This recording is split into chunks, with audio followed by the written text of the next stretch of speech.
tries to Sticky Beak. Oh no, it's not closed off with an alarm spell yet. It is closed off and locked. He is about to attempt Sticky Beak when Ayana, yeah, Mm. Ayano is the god. Okay, Ayana shows up and basically says that there haven't been incidents here. Fuck off. Much more nicely worded. Um, when he goes to have a Sticky Beak later, there's an alarm spell up. Um, there is some investigating done of the bedroom that had gotten arson. Um, there are traces of magic that doesn't seem to have a source that Nin can recognize.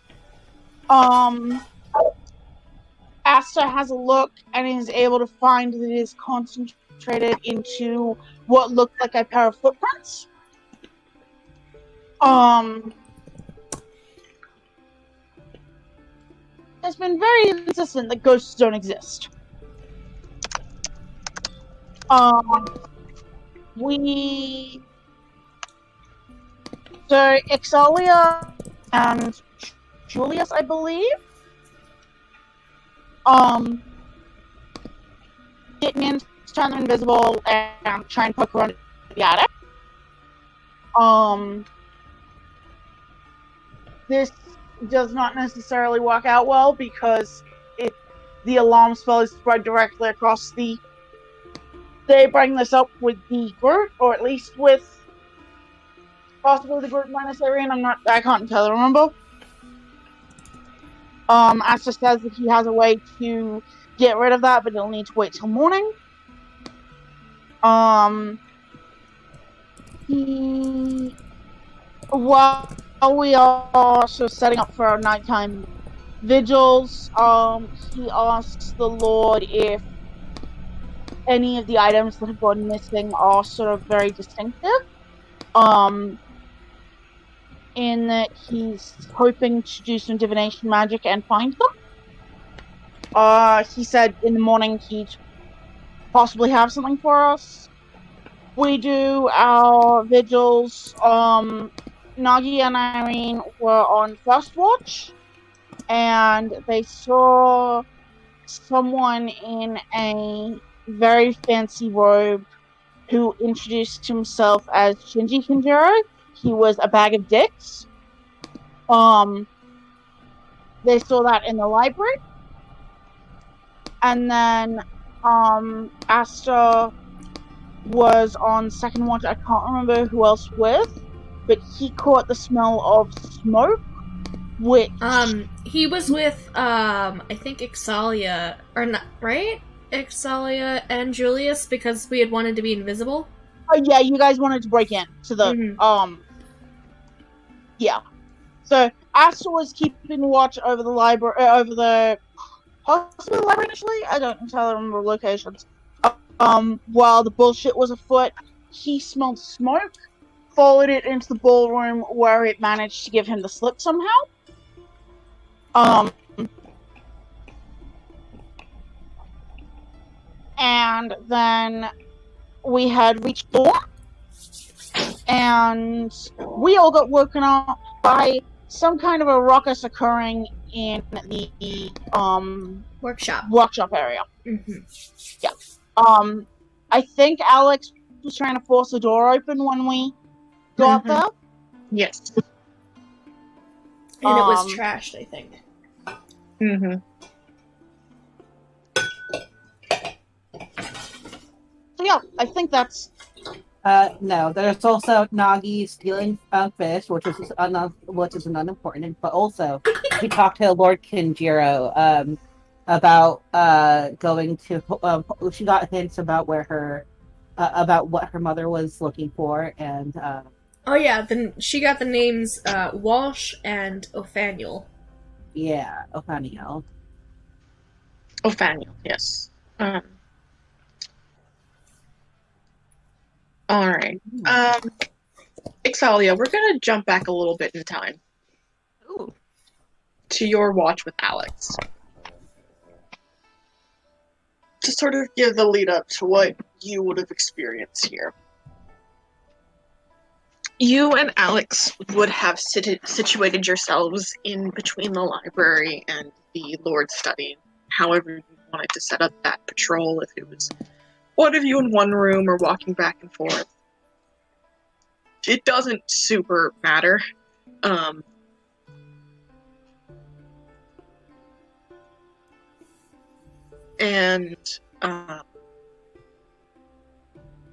roll 20 is big bastard. Slow all afternoon for me. Mm-hmm. Just before dawn, as the house began to wake up around you, there were, the movements of some of the earliest sort of staff members. Someone comes in to tend the fire, sort of distract you, and so it takes you a moment before you realize that the sound of movement upstairs doesn't seem right. Mm-hmm. What should be the sound of maybe... This house is very old, and so in that sort of way of like, you can hear a lot of, movement on from the ceiling above you. Yep. What should be like the sound of maybe one or two people sort of creaking around upstairs is instead sort of... It's too loud. It sounds like maybe more than one person. More than one person, or whatever's moving up there is too heavy to be a normal person. And then that is when the slamming starts. As if someone is messing with the doors, or... You know that the workshop up there has a lot of, tables and drawers and miscellaneous sort of objects. And it's as if someone has gone upstairs and started to move the tables around and slam them against the walls and floor.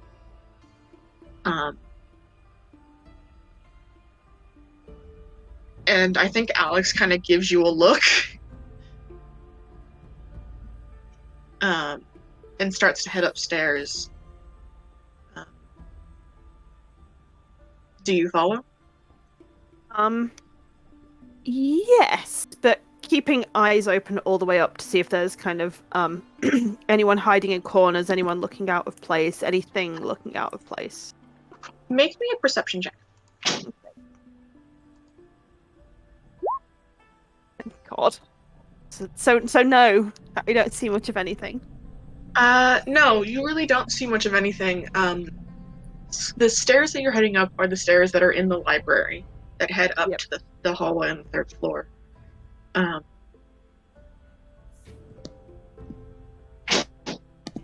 There is the faint scent of smoke, but perhaps you sort of maybe write it off as the fireplace downstairs or something.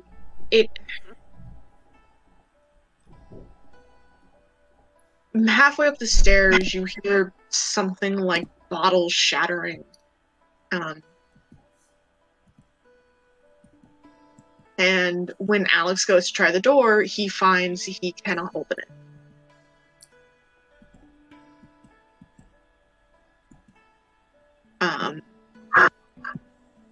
And standing there, even with an 8, you can hear voices from inside. You can't tell what they're saying. It's too indistinct, but they sound angry. Quick look. Does it seem as if the door is locked, or is it more likely to be blocked or bolted from inside? The lock itself is open. It seems as if though something else is holding it shut, as if maybe it's blocked, or somebody is forcibly holding it shut, or something. Okay. If you wanted to get more than that, you'd have to roll an investigation check. I'm rolling an investigation check. See how much it hates me tonight. Hey, 15. Okay, yes, it is not locked the typical way. Instead,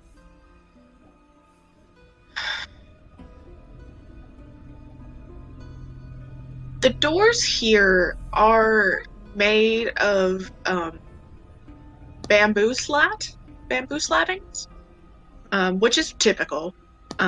But the outside of the doors are, like the outer rim of the doors are edged in metal in what's probably steel or like some sort of like steel sort of offshoot, that is the same metal as like the door frame, and it has been built in such a way so that it can still function as a sliding door but still hold a lock in that way. And as you kind of investigate, the metal is almost warm to the touch. Like warmer than it should be.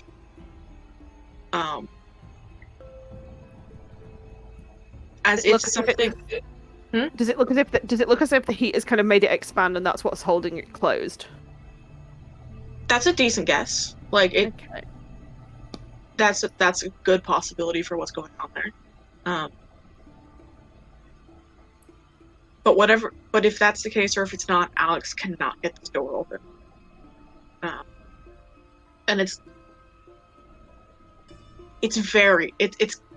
loud on the inside. Whatever the fuck is going on in there, it's creating noise, and the noise is attracting attention as your party members start to rush up from downstairs, and a couple of the house guards are also starting to kind of jostle their way up. And then, almost as suddenly as it seemed to begin, it stops. It goes silent inside. And the heat from the door fades. And Alex manages to yank it open almost harder than it seemed to need to be pulled, actually. It rattles in the door frame, and inside you can see the Lord's study is completely and utterly trashed. Tables are flipped over. Not the study, the workshop, sorry.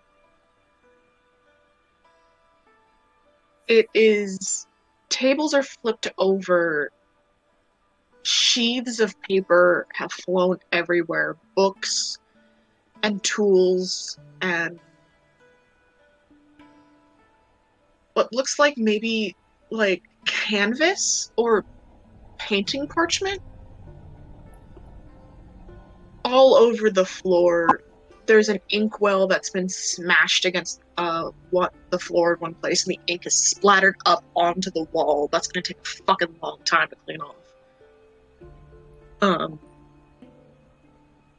And there are faint scorch marks on one of the tables as well. And that's what you can just see starting off without a fucking investigation check. I would say if nobody else is jumping in, Ix at this point is going to kind of grab the guards and tell them that there's something going on, and they need to make sure that before anyone comes up the stairs or comes in here, that they need to kind of let us know.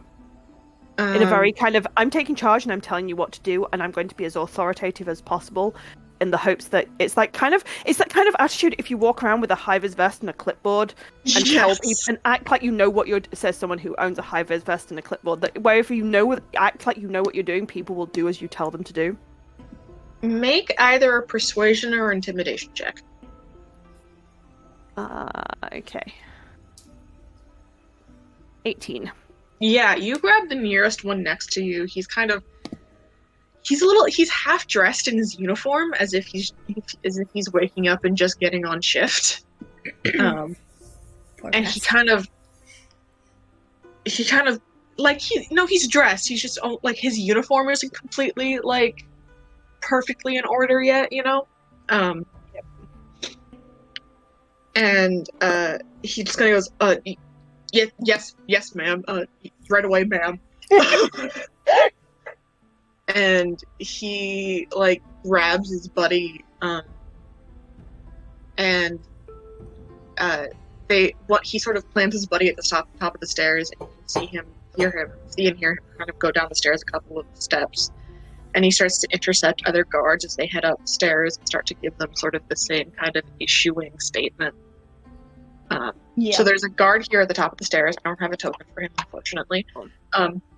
That's fine. I mean, I'm assuming that we're not trusting Ayana just yet. So we want to kind of have a look around before anyone official comes. Now, is again. this a She gave door? him hot chocolate. That is a door. Yes, I have opened the door. The door is open. Okay. The door is physically over here. We should check to make represent sure it. nothing's booby trapped to go off if we enter this room. I mean, I would assume not. The door is open, but I can check.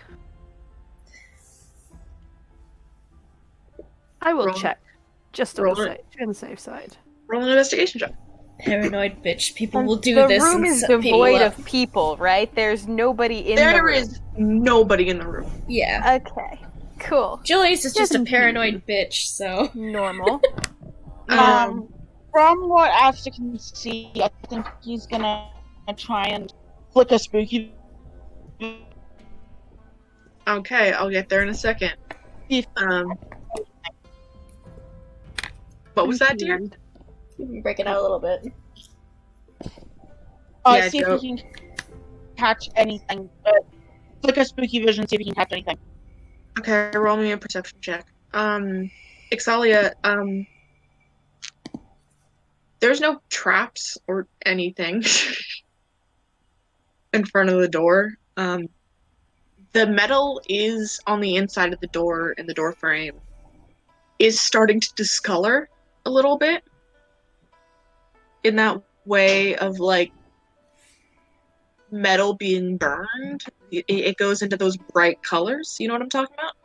Yeah, the kind of heat, kind of that iridescence you get when you heat it. Yes. It's not like hitting the blues or anything.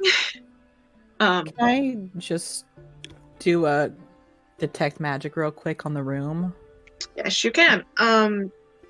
But the metal here is starting to do that slight iridescent discolor. Again, not like it's hitting that like the really high temperatures, but like it was just starting to tinge there. You get what I'm saying? Yeah, there's been a fair amount of heat involved. Mm-hmm. Aster, I'll do you next. 17. Okay. That same ash-covered sort of effect is very much in play in this room as well. Yeah. It is on the wall. No, I know. Can I finish, please? Yeah, sorry. It's good. It's on the walls. It's on the floor. There's loose ashen sort of flakes floating in the air, and sort of over here on this side of the room,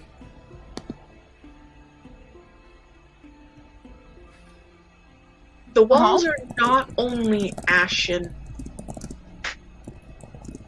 but seemingly buried in the wall, there still seem to be some glowing embers that are rapidly fading and dying.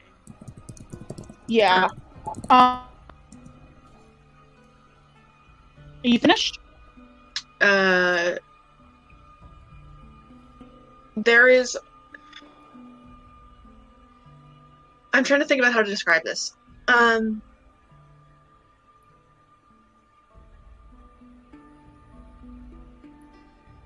tables that are turned over and some of the objects that are scattered around the room have this tinge of magic to them.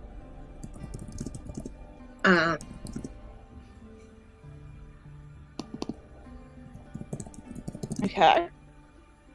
Sort of this kind of light blue sort of effect. Like, similar to what you'd see on a Detect Magic, but thicker in that way that you come to expect from the things that you can see in your spooky vision. Yep. Nin, you can see the tinges of that magic on those overturned objects as well. And just like in the burned room, you cannot tell what magic is. Only that there is magic in this place.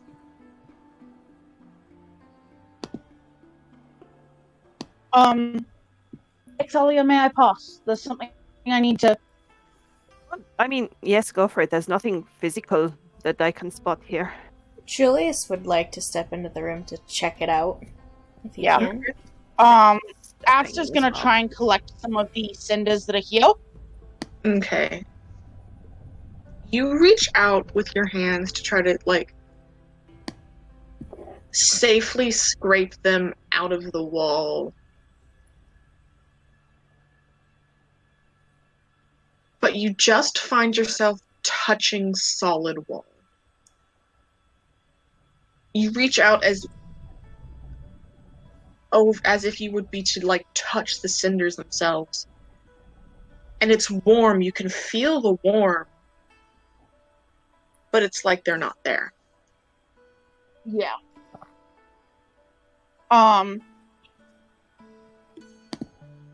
Shh. Actually, I think take 2 points of fire damage. Ooh. Spicy. Was that me or Julius? That was you, Aster. Yep. We're stood there while this is going on. Can Ick see if there's any kind of physical signs of how somebody might have got into this room? Make an investigation check. Julius, also make an investigation check. Will do. Also, someone used Detect Magic, right? Nick has it going. 16. Okay, Julius. 16 as well. Can I ask one thing as well? You may. Can I attempt to use Eyes of the Grave properly? So, not using it as spooky vision. Yes. Can you send the text of that in chat or something?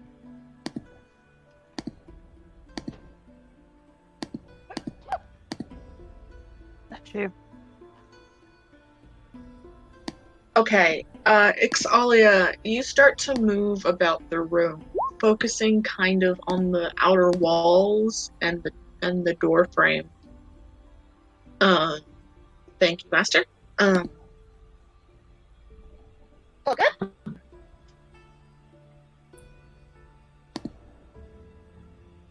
I mean, Ix is kind of thinking from her kind of experience how she might get into a room, and therefore how someone else would get into the room. The windows seem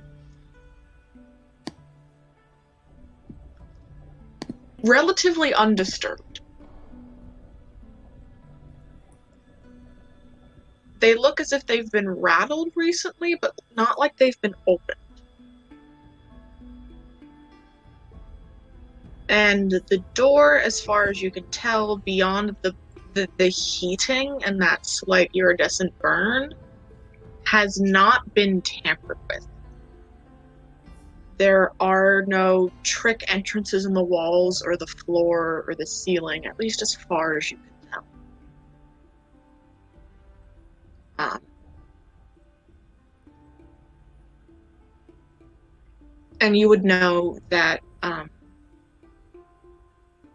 the ceiling above the workshop, is the tallest part of the building in this particular section. Mhm. The attics are next to them. So this is on the same level as the attics. No, the attics are one more floor up, but Okay. they extend back. They extend towards the other side of the building, towards like where the bedrooms are. And like, sorry, go on. There's no Uh, signs of disturbance on the ceiling, is what I was going to ask. as far as you can tell, no. Um, But like this part of the workshop, the ceiling above it is the ceiling. Like that is the roof Yep. of the building. Yep. I was gonna Sure. ask with the investigation thing, is there any sign that, like, they were trying to destroy anything in this room? Like, what would lead me to believe would maybe it be their motive, would you say? Okay. So you are curious. searching through kind of the things here. And it becomes relatively clear. It becomes queer. No. Excellent. Absolutely, it does. Hell yes. It's a It queer becomes situation. It becomes clear here that the Lord uses this room mostly as an art studio. An art and calligraphy studio. There are, tools packed away in drawers that must have been from, maybe other family members or other whatnot of, like, other, like, hobbies. Mm-hmm. But the stuff that is mostly out and seems to have been, like, in place to have been used it's a lot of paper, it's a lot of thick colored paper, it's painting parchment and canvas, it's ink and colored inks and watercolors. It is, there's an easel sort of collapsed in the room, looking like it's probably been broken, unfortunately. The books here, there's a lot of, like, illustration done as if, like, they're reference books. Gotcha. Or books of art reproduction. You know what I mean? Like, Yeah. like this like a book that's like a reproduction of this Yeah. artist's work and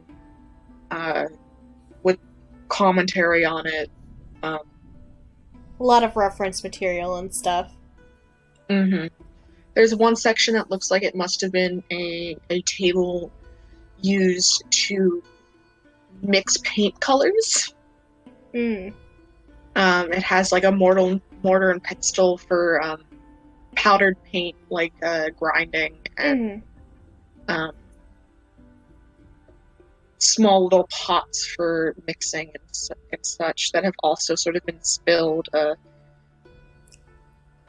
and broken open.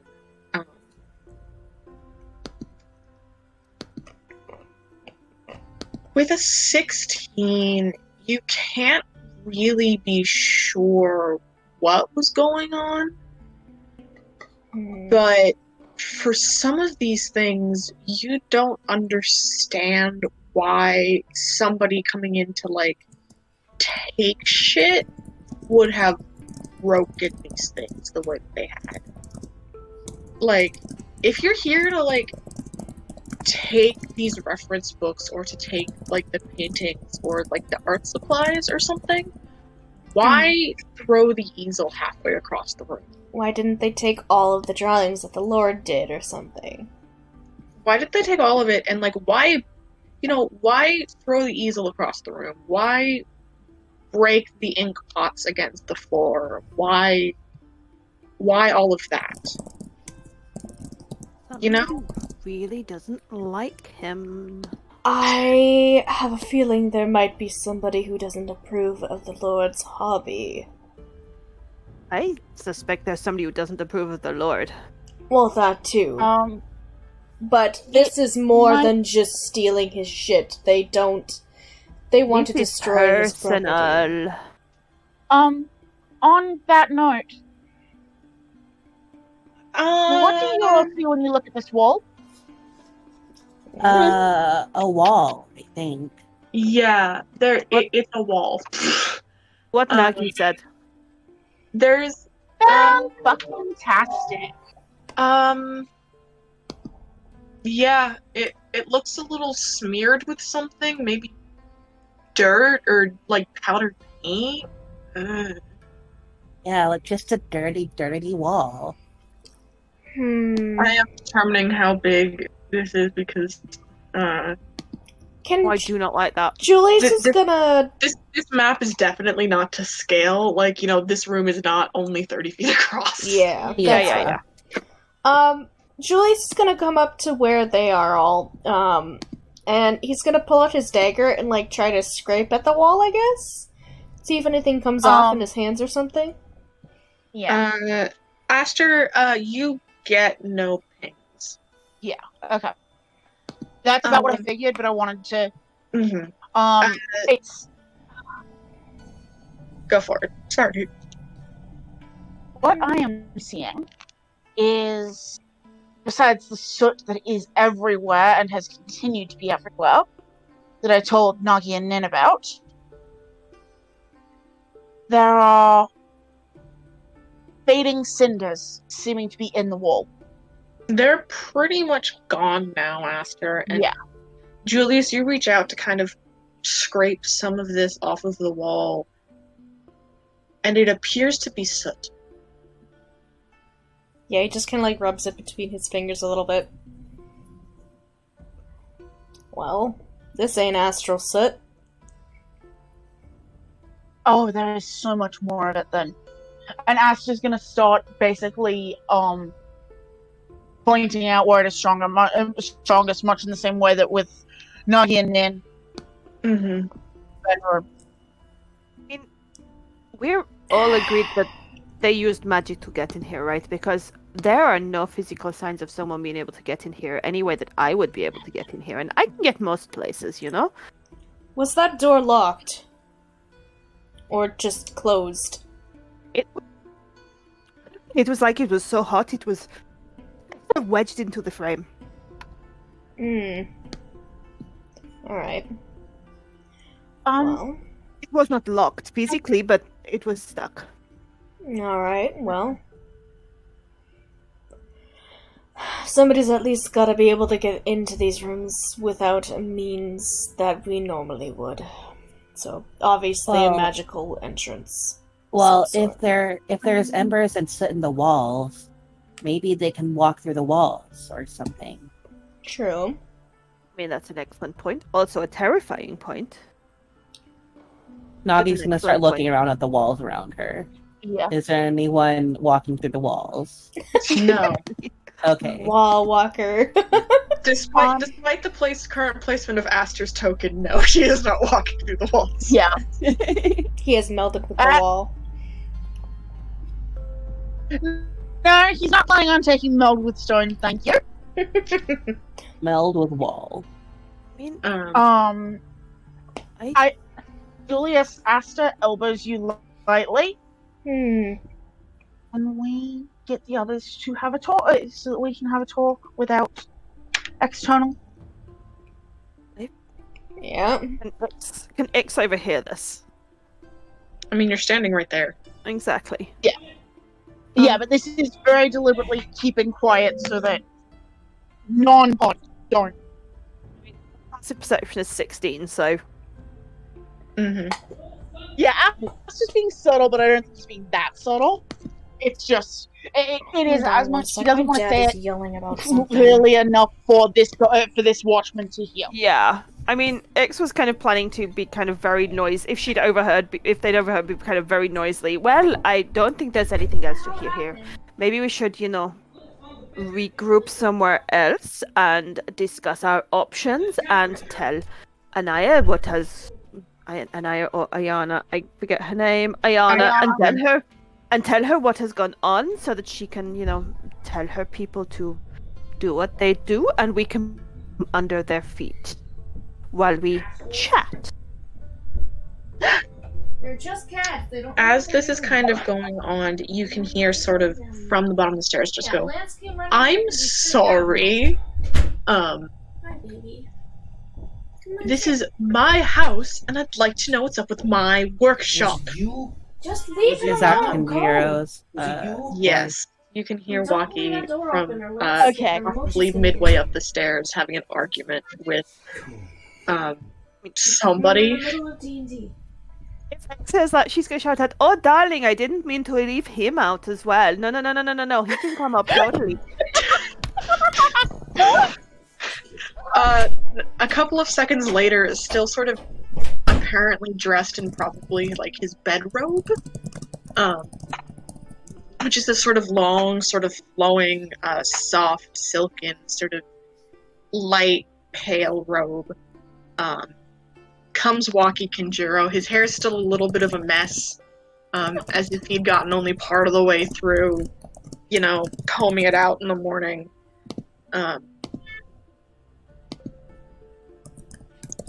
He is up on the top of the stairs.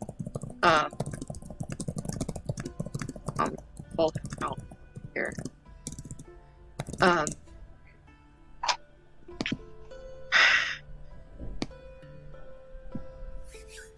Just, and he sort of comes up to Nin here, and he's like, "What's going on?"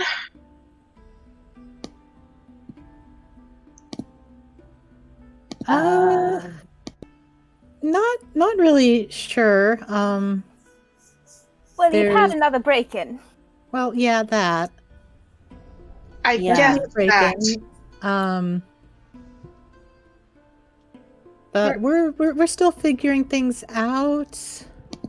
Ask again later. Parker, You can go. Nimadia, why don't you let the man see his workshop? Parker. She'll just move aside and like gesture. Could Julius be attempting to cast mending on that broken easel? Just like small parts of it, just like help put them back together. You can, yes. And Waki kind of steps into the room. And he kind of stops. And his face is a little unreadable, and his eyes just kind of scan over the wreckage in here. Is there anything important missing, Lord Kanjiro, or? Well, I don't know at a single glance. Oh, as Nagi says that, can Ix insight check him? Yeah? Yeah, can I insight check? Mm-hmm. No, maybe not then. I mean, he is correct. You can't just tell on a.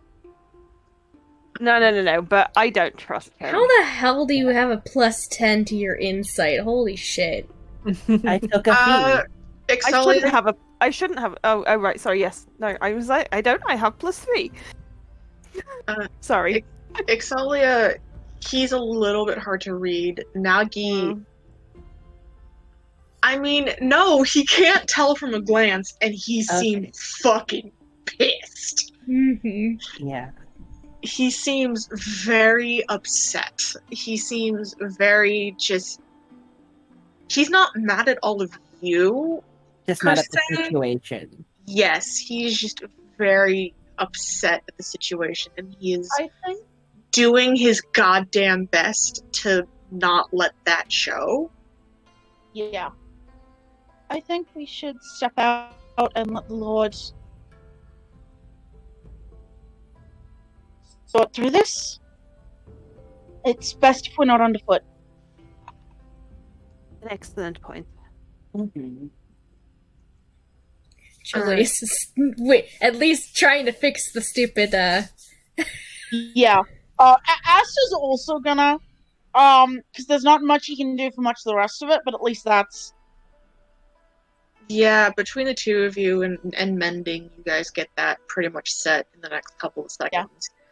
As he's walked over to one of the tables, seemingly where he had kept sort of like works in progress or things that were drying, and he's kind of starting to sort through what's there. And there, at one point, you can see him kind of take two pieces of like parchment that looks like it's been ripped apart and sort of gently put them together, and then off to the corner and like peel parchment off of what looked like a drying canvas. For anyone close to Julius, which I think at this point would be Aster, you see a understanding of pain in Julius's own eyes for just a split moment before the veneer is gone.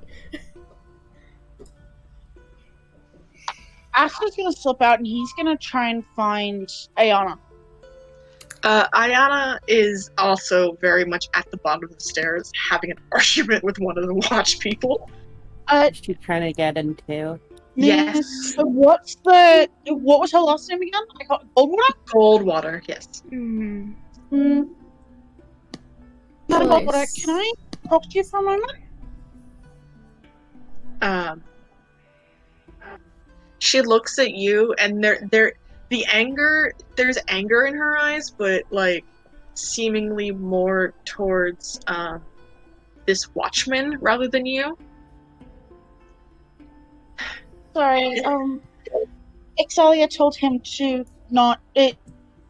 to let us know if anyone came up. I think he took her a little bit too literally. Can I ask you some things?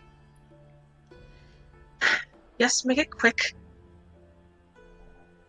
Is there anyone you know of who would disapprove of the Lord or of his autistic?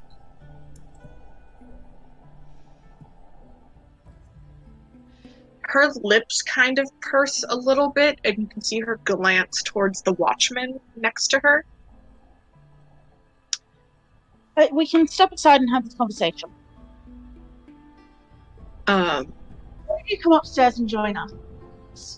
With a bit of a look at the watchman, just like, dude, come on. I know you're getting paid well, but don't poke this bear, for fuck's sake. The watchman kind of steps aside a little bit. And she nods, and she starts to kind of head up the stairs in front of you. Julius, you were going to say something? No, I don't think so.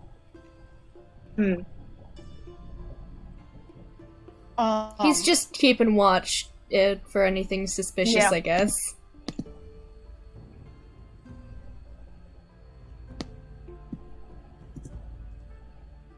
Where are tokens? Wherever Asta is chatting to Ayana, Ix is going to suggest finding somewhere where either we can be secure or that we can make secure to have this chat without kind of being overheard. Yeah, we could leave the palace for a bit. I mean, unless... overheard. Yeah, agreed. Unless we're magically protected, I would say outdoors would probably be best. Where we can see or detect people trying to overhear us. Or we could wait till morning and do that when it's, daylight outdoors. Or I thought it was early hours. We were doing a vigil. It is very early hours. Yeah. Okay, I thought it was like dawnish. The sun is just starting to dawn. Now would probably be good. People aren't out and about yet, so we're less likely to be overheard. Good point. Ayana Also, Ashton is doing his best, very placating, very. Ayana very much pulls you into this corner over here to talk. Yeah. I can't find her token currently, so rip me. She goes, yes. Who? Then. She kind of glances about one more time, and her head kind of tilts as if to see where Waki is, where he is like carefully trying to set some of the things kind of in order over there. And she goes,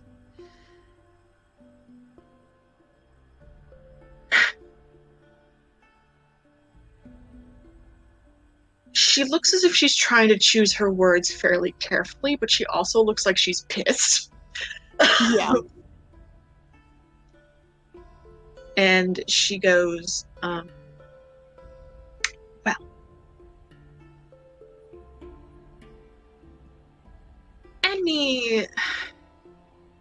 hey, Nocturne.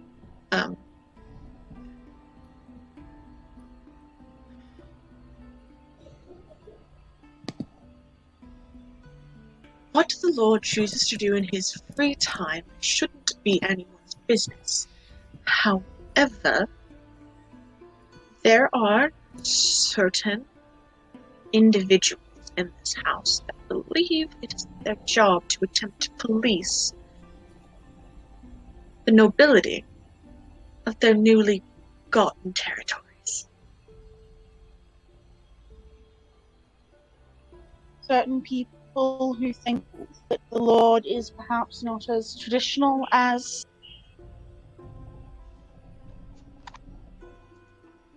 might be expected from other territories. Quite. Like the commander guy? The grouchy one? She kind of, there's a moment of quiet. You can see her kind of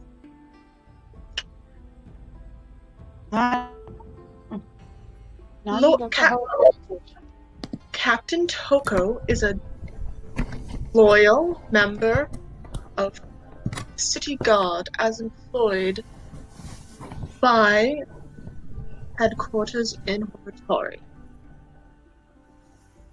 No, I don't believe that.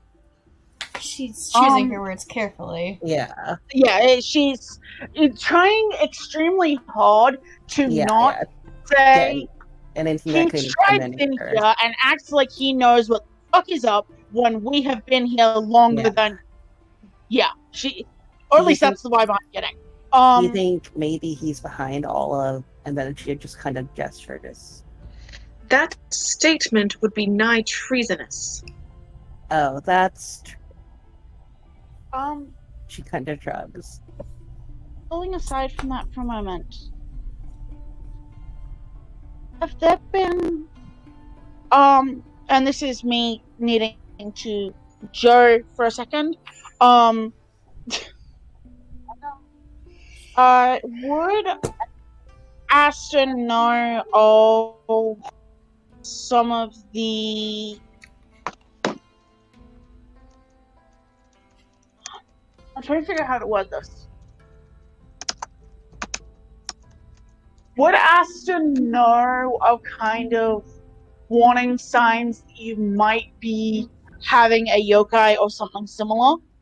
Before it escalated to this point?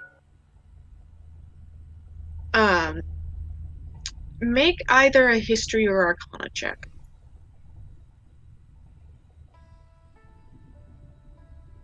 Yeah, Nagi's out here just like saying treason things. Julius had the biggest flinch. Trying very hard to be delicate.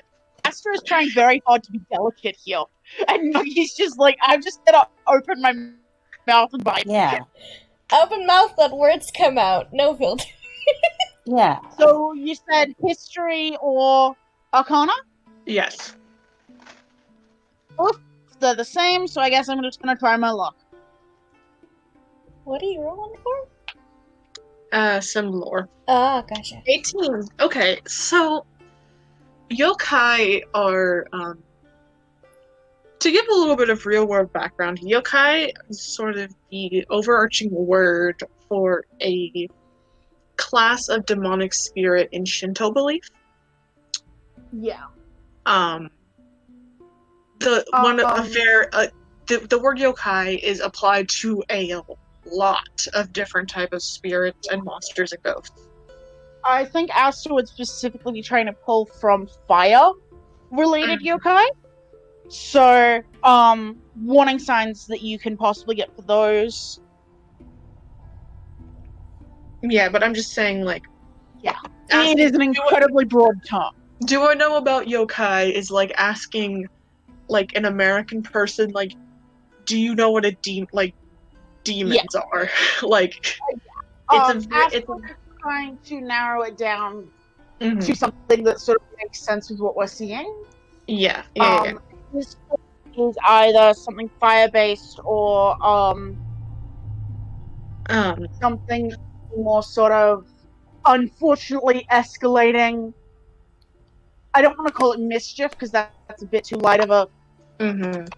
There's nothing Julius knows about any creature that would leave some weird ethereal dust and fire, is there? You can also make history or arcana checks. No religion check?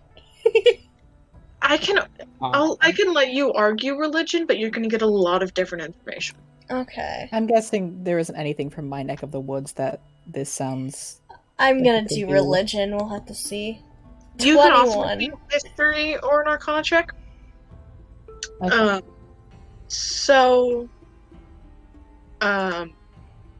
When it comes to sort of Nagi, you have no fucking idea. Nagi.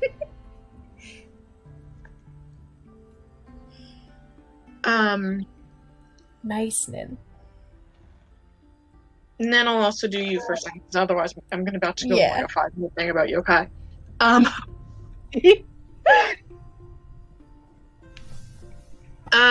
Nin, where you come from, there's a lot of spirits that like to mess around with fire. Like, there are fire spirits. There are, will-o'-the-wisps and dancing flame and fire fae and lots and lots of things. None of them make sense for what you're seeing. The effects, yes, you could see like something being pulled off, but what you're getting from the detect magic, the fact that you have no idea what magic is here, kind of rules just about all of that out. If that makes sense. Huh. If it weren't for your detect magic, you could probably be like, well, it might be, this or this from where you're from, but the fact that you can't recognize the type of magic is interesting. Julius, your religious teachings talk about yokai a lot. Yokai, I'm trying to figure out how to explain this to a mostly Christian audience, or at least a culturally Christian audience. I mean, go out with what you need to, because I know a little bit of some of this stuff, but mostly because I really think yokai are interesting, so...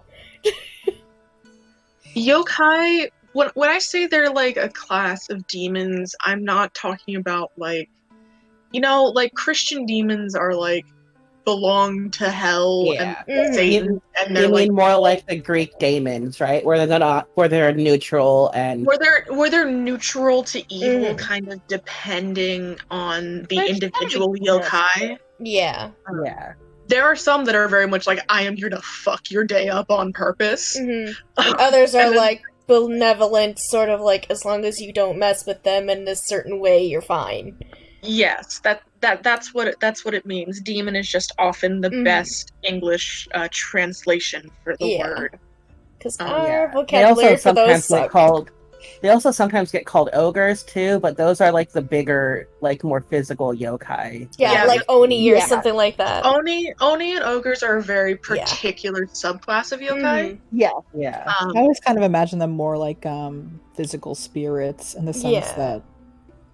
But I don't know if that's quite accurate. It depends on the yokai. Yeah. There are some that are very much physical spirits. There are some that are more like person that has weird biology. Some of them are like thing that came out of hell. Like some of them are you left objects too long and it walked away. Yeah. Yeah. Like the umbrella one. Yeah. That was exactly the one I was thinking of, actually. From a religious standpoint, yokai do play a religious role in belief. For a multitude of reasons, depending again specifically on the individual yokai. But as for trying to figure out what this might be, there are fire-based yokai. There's the Onibi, which are like little, like fireballs, kind of. Not like the big spell, but they're like similar to like will-o'-the-wisps, kind of. There are oh, I'm looking at my list. There's this Sonenbi, which are similar to the Onibi, but are a little bit different. They tend to be a little malicious.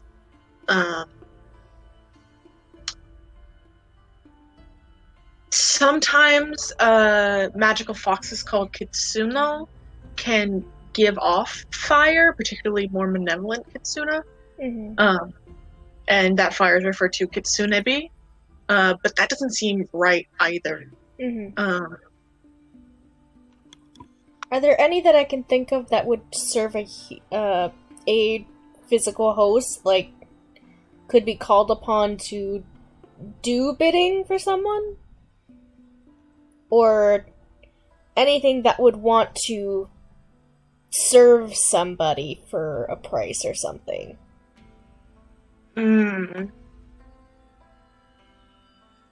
Or would take joy in destroying somebody's, whatever you want to call it, their belongings or their person. There is something that you can think of. It's called the kasha, which is a type of bakaneko. Translated, it's a type of monster cat. It's like the big ones with like multiple tails, right?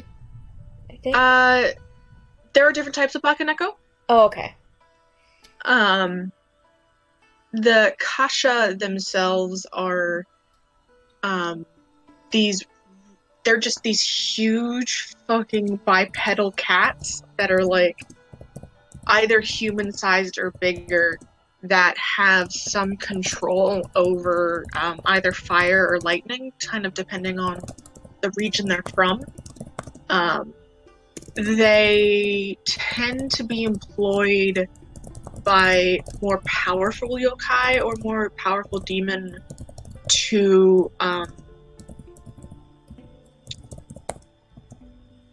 torment humans deemed wicked in one way or another.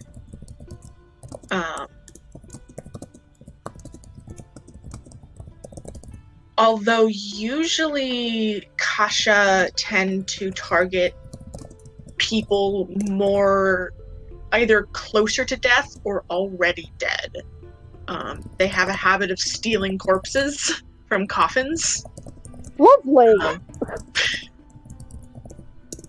And dragging them away for a number of reasons.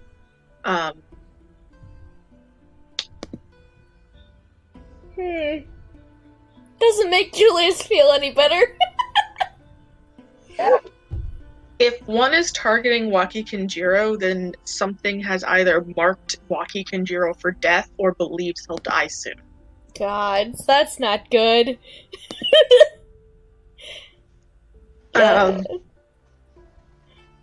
Julius goes from mildly miffed to oh shit in like a matter of about 5 minutes. You'll put a pin in it. Me having an entire giant document of different information on different yokai. I love it. That's chef's kiss.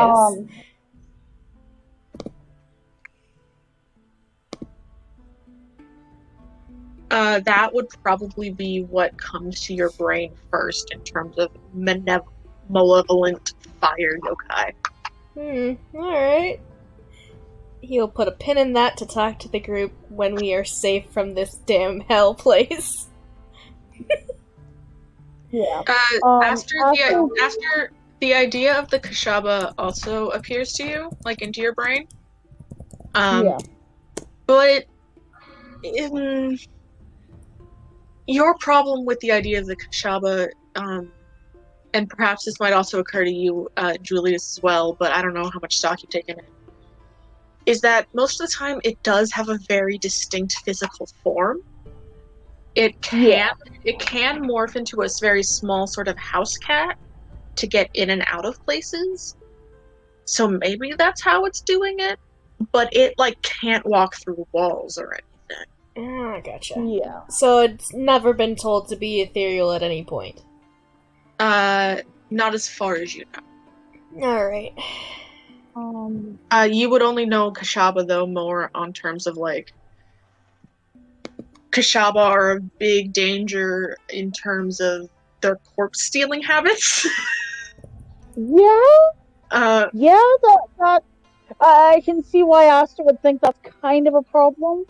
And Julius, you would consider this as a problem as well due to funeral requirements in order to get a person's soul to pass on and join the ancestors properly. Mm-hmm. You need the corpse. Yeah. Yeah, Asta is as much thinking about sort of warning signs that they might have been dealing with something that has started escalating.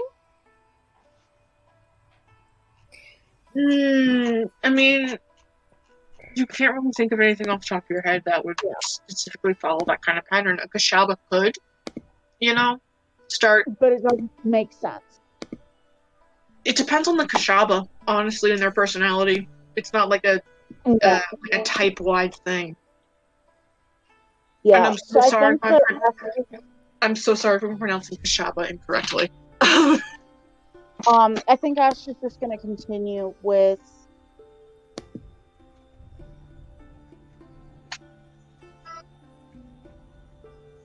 I can't speak towards my companions, but from my training, this looks a lot like some kind of malicious spirit. That's we can't find any trace of it moving with magic, and that seems like it's at least somewhat able to go ethereal. She kind of shrugs. I don't know much about that sort of thing at all. Before the robberies started happening, were there other unexplainable incidences, possibly more minor? She kind of pauses to think. If there were, I can't remember them at this point. Okay.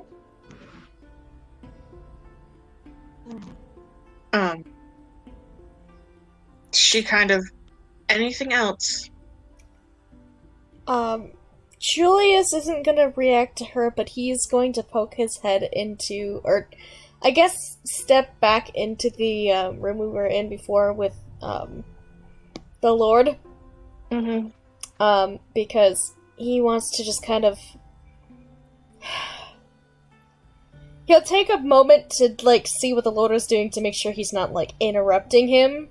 And then ask... My lord, I have a favor to ask. He's kind of, in the corner, kind of trying to care for some art supplies or maybe some finished paintings or something. And you see him kind of breathe in and out, and he looks over at you and goes, "Yes?" I apologize for intruding. I was wondering if we could be granted access to the right tower where storage is being held. I understand that it's being guarded at some point. but I feel like it would be a waste if we didn't at least check it. His gaze hardens. And he...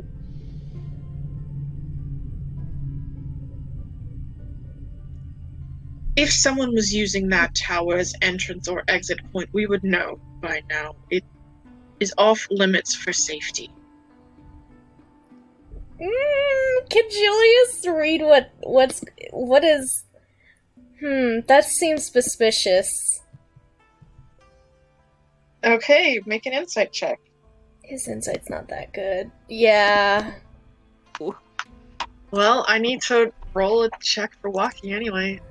Come on, fail it, buddy, please! You can't read him. Yeah, that's to be expected. Okay, Julius is just going to kind of bow his head a little bit and say, I must ask that you reconsider. If these are important to you, we might be able to uncover something. I understand, and I don't doubt that your staff here are fully capable. However, I think, and I apologize for speaking out of turn, but I will not be reconsidering. Thank you.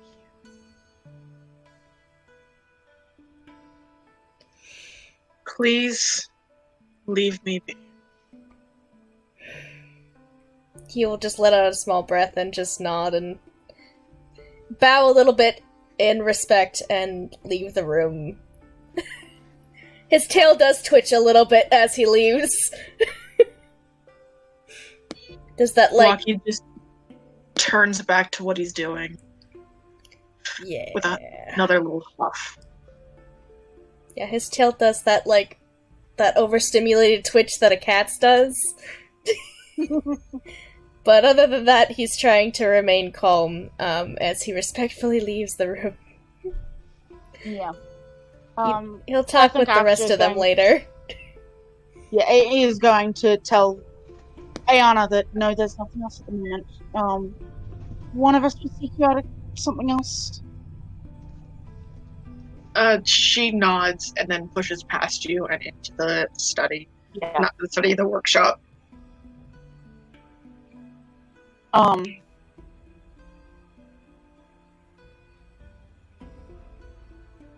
Well, shall we go into the garden and discuss what we found? I think we've done all we can here for right now. I agree. You may all head into the garden. I will move the little bit of lighting that is blocking your entrance. Julius, as they are walking, kind of falls back just a little bit to mutter to Aster, yeah, even the Lord doesn't want us in that fucking attic. There's something wrong up there.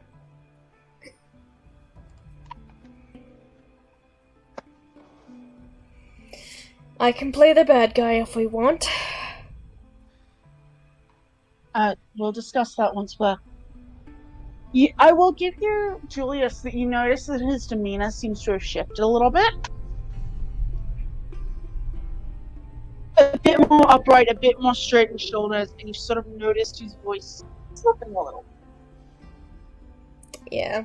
He just kind of, Julius goes from, like, that leaning sideways to converse, and then, straightens his own posture, and does that, like, look to the side, while he is looking forward. Or facing forward. Just the side eye. Yeah. Keeping the veneer of being just relaxed, I suppose. Yeah. The garden being big sauce. Mm-hmm. The garden, when you walk into it, it's less of a traditional garden and more of like an indoor rock garden with a couple of plants in the corner. There's a rake sort of propped up against one of the rocks. And a little viewing area at the bottom. With some cushions in a seating area. It's a nice little indoor garden, actually. The roof is made of glass. It's like a greenhouse roof. Yeah. It's nice. Aster's gonna settle himself down and as settling down, I think X is gonna be like, does someone have a way to make sure that we are not overheard, magically? Irene, do you have the bubble? I was muted. Of course I have the bubble, dearie. Do we want to wait 10 minutes, or would you like me to do it a little bit quicker? I think quicker might be best. All right, then I will take, rush job. We'll see. And Irene will take 60 seconds to pop up the tiny hut around us. It's pink today. Excellent. Well,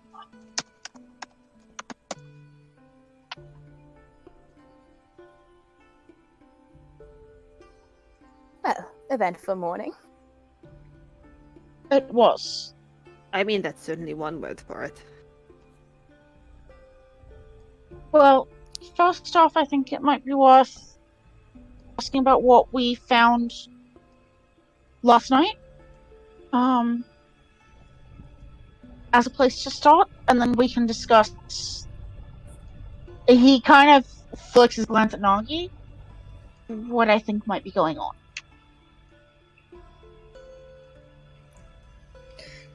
Well, I had an idea of what possibly could have been there, but it doesn't have the exact specifications. I mean, we know it got in and out of there without physically disturbing any of the entrances to the room, and it was hot enough not only that it warped in the frame, but also that the metal itself discolored. So whatever it is produces a lot of heat very quickly. Which would make sense with the burnt footprints we found in the bedroom. It also quite clearly has some sort of a vendetta against this household and the people in it. Yeah, that's... Nagi, Irene, what did the two of you see on our first watch last night? Just Shinji Kenjiro, walking yes, around. Dreadfully unpleasant, wasn't it? Yeah, he was a dick. Didn't like that man in the slightest. And Shinji Kenjiro? yeah. That's I how thought- he introduced himself, at least. The thing is, I thought that Waki was only Kenjiro here. That's what I thought. True. Okay. Is Kenji some member of the family?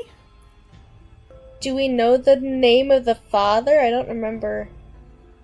We haven't gotten the name of the father. Irene, you would know that Shinji Kajiro was the name of Waki's father. Shinji Kenjiro was the name of the father? Yes. Yeah.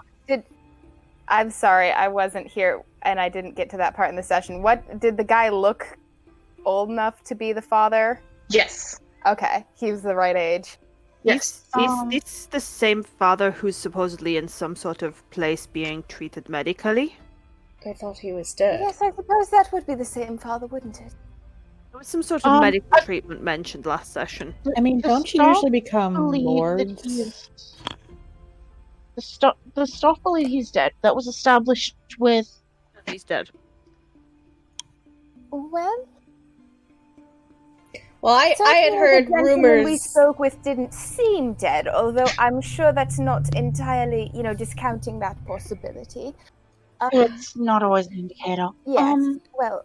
Man, I must have wrote my notes wrong, because from the rumors that we had gotten, I have written down Waki's dad, supposedly Waki's dad isn't dead, about 1.5 years ago.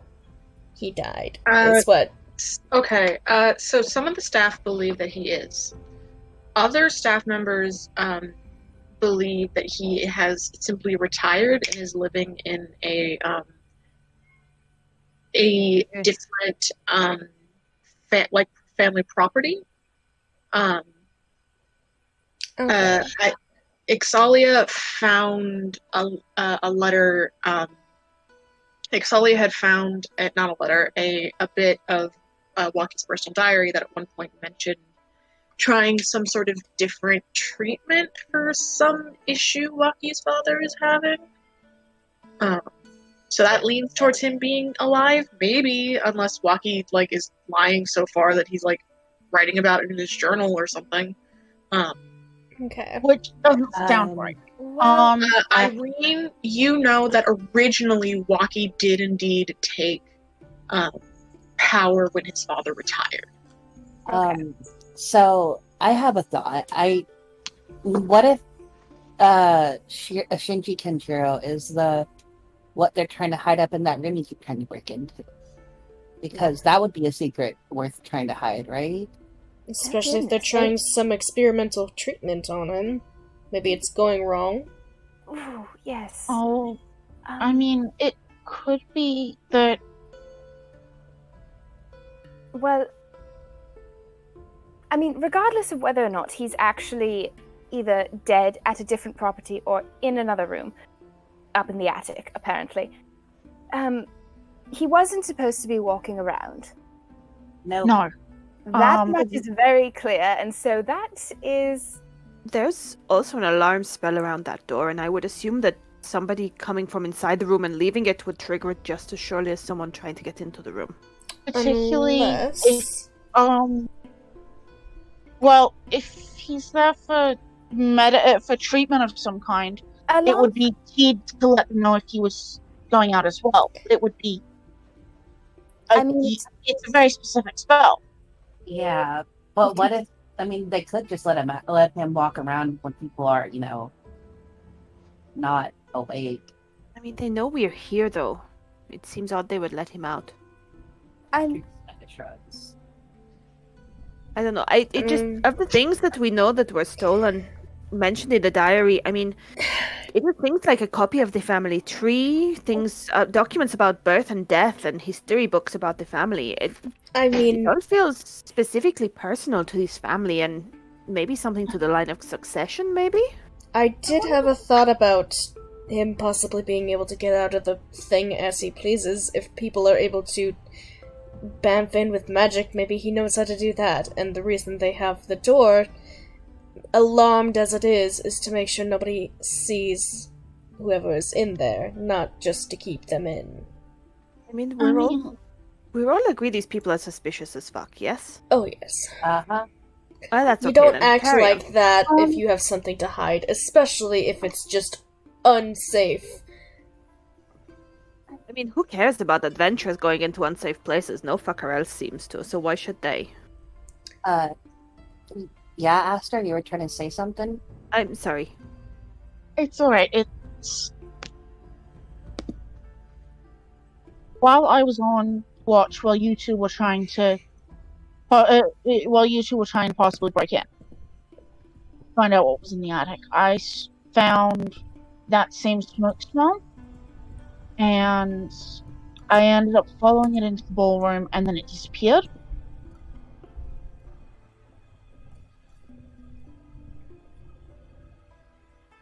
Do you think the ballroom might be a way in or out for this creature, or it just had a business there? I followed it up from the study, through the hallways, and up to the ballroom, and then when I reached the ballroom, it was gone. And it's like it had gone back down and somehow slipped past me.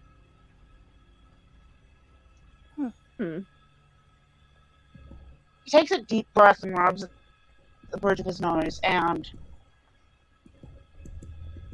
I really, really hate to say this.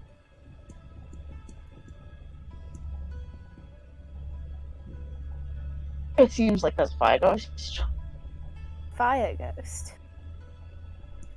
Yeah, I mentioned that last time, didn't I? Fire ghosts? Yes, that's... And yes, I know what I said. Well, I mean, it's a cheerful It thoughts. doesn't make sense for any of the other types of spirit I can think of, particularly not with this methodology. What if someone summoned or otherwise antagonized a ghost to a spirit or ghost to target Lord Oh, Walking? then they're fucking idiots. I had thought about a Kashaba, but that's not right. If someone deliberately antagonized a ghost to send it off to the Lord, they're a fucking idiot. Because as soon as the job's done, it's going to turn on whoever. You know, people with grudges do take those risks. Okay. I be required in summoning such a thing. Your soul? Goodness. Asta kind of makes a face when you say that. Yeah. Yeah, Aster, this conversation is going wildly into places you don't want it to go. Yeah. Anyway. I think that sounds like the kind of thing where even discussing how to do it is a really bad idea. Yeah, no, it is. It's very taboo.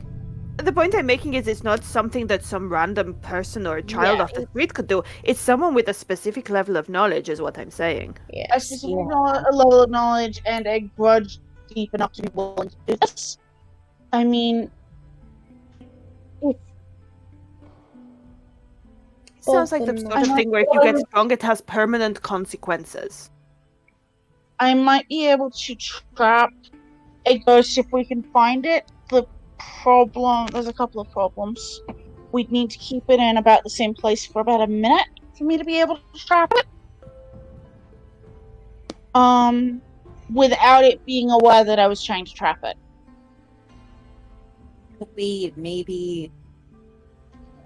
Could you maybe set up whatever you're trying to do beforehand and then we summon it or whatever else we're trying to do afterward? I can't hold on to magic like that. I can... It's a very... Once I start it, the power has to go somewhere. And if I don't complete it, it fizzles and feels bad. This sounds like a bad idea. I'm throwing it out there. This sounds like a really bad idea. We might just have to wait this out one more day and have each of us on two of us on each floor of this place. Okay, Parker, can I ask a question that is not directly related to the ghost conversation? Sure. So Waki Kenjiro took over power when his father retired. This is a long shot, but would Irene have any idea if there was, like, you know, negative feelings, like in the sense of, yeah, Dad, you really should retire. No, I don't need to retire yet. You know the vibe, like... Make a history check. Okay. Make an old person check. Make a smart bitch check. My boy is yelling at me. I need to get him. Where's my smart bitch skill? I will be right back. 16, that's not great. You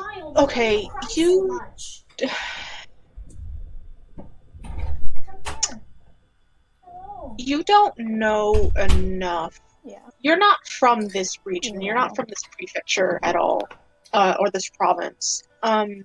However, enough gossip would have reached you so that you know that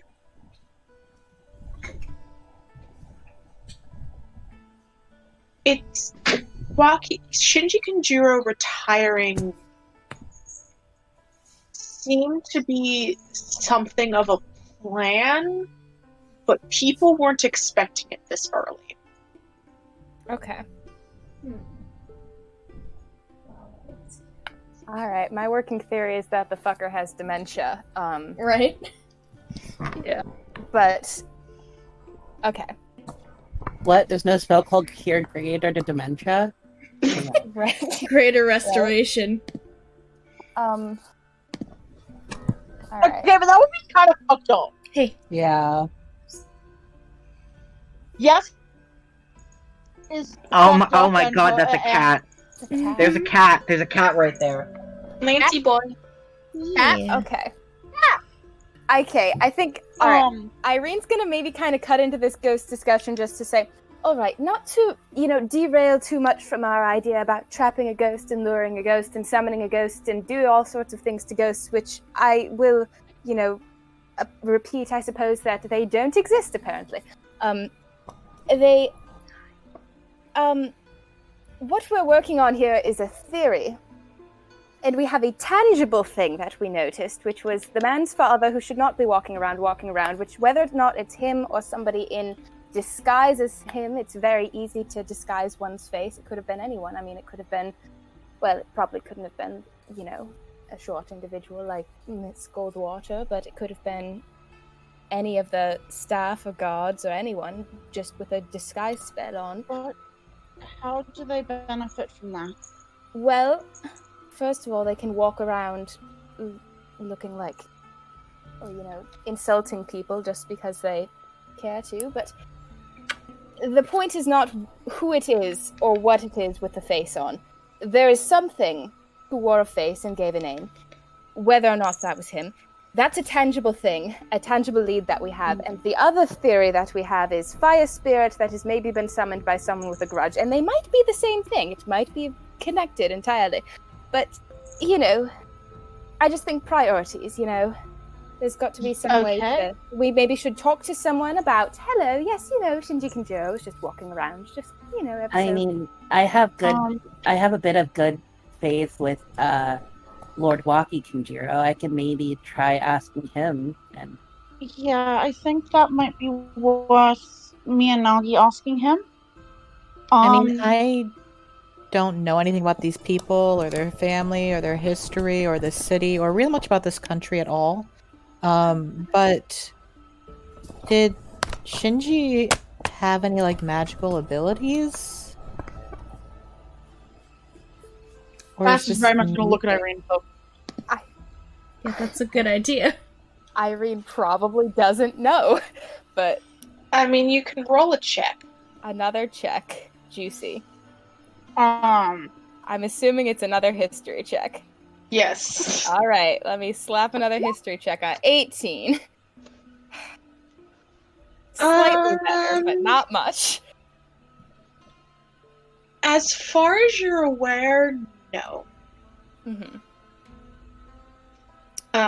It's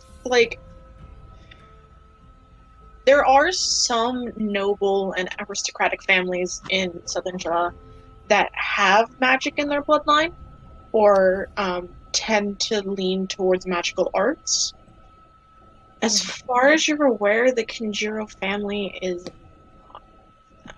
Maybe there were some individuals, but it's not like a family thing. Okay.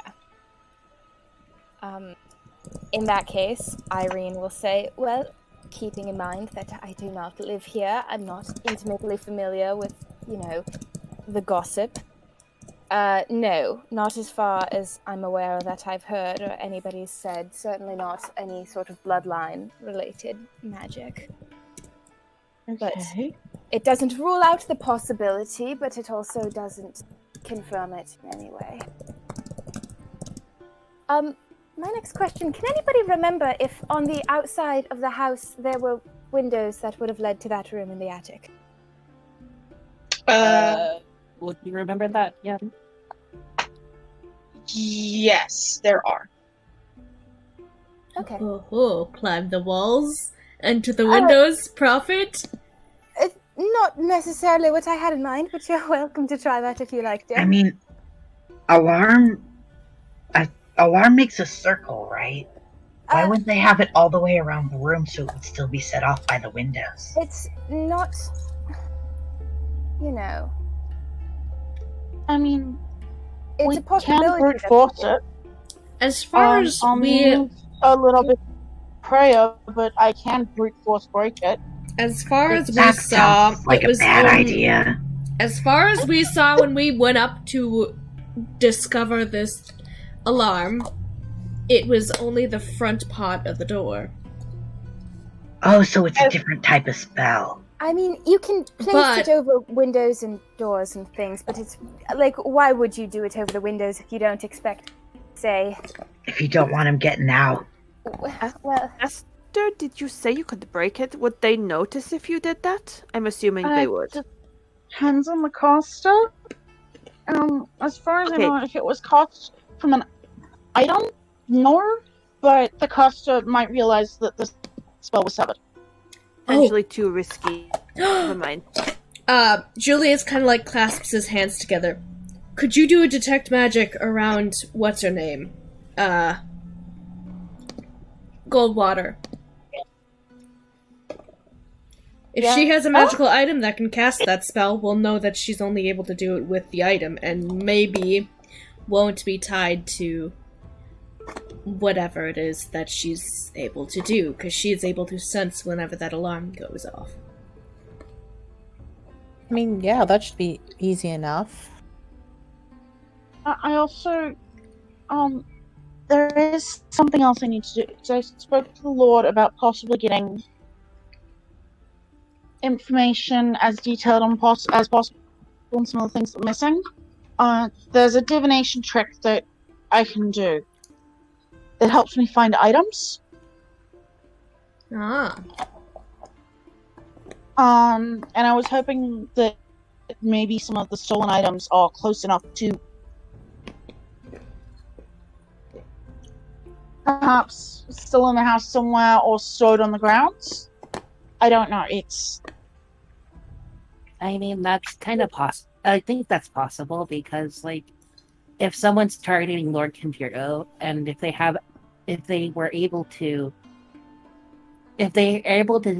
know about these kinds of spirits, they're able to summon them, yada yada yada.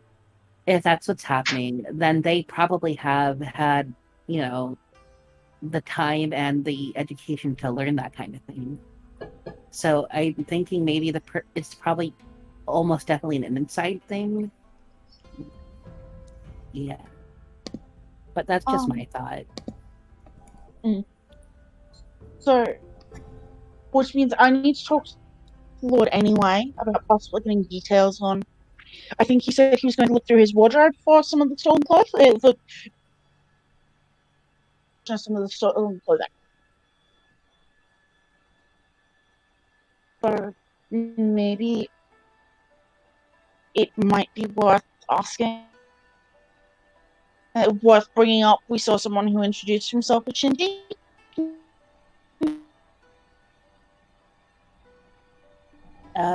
Yeah.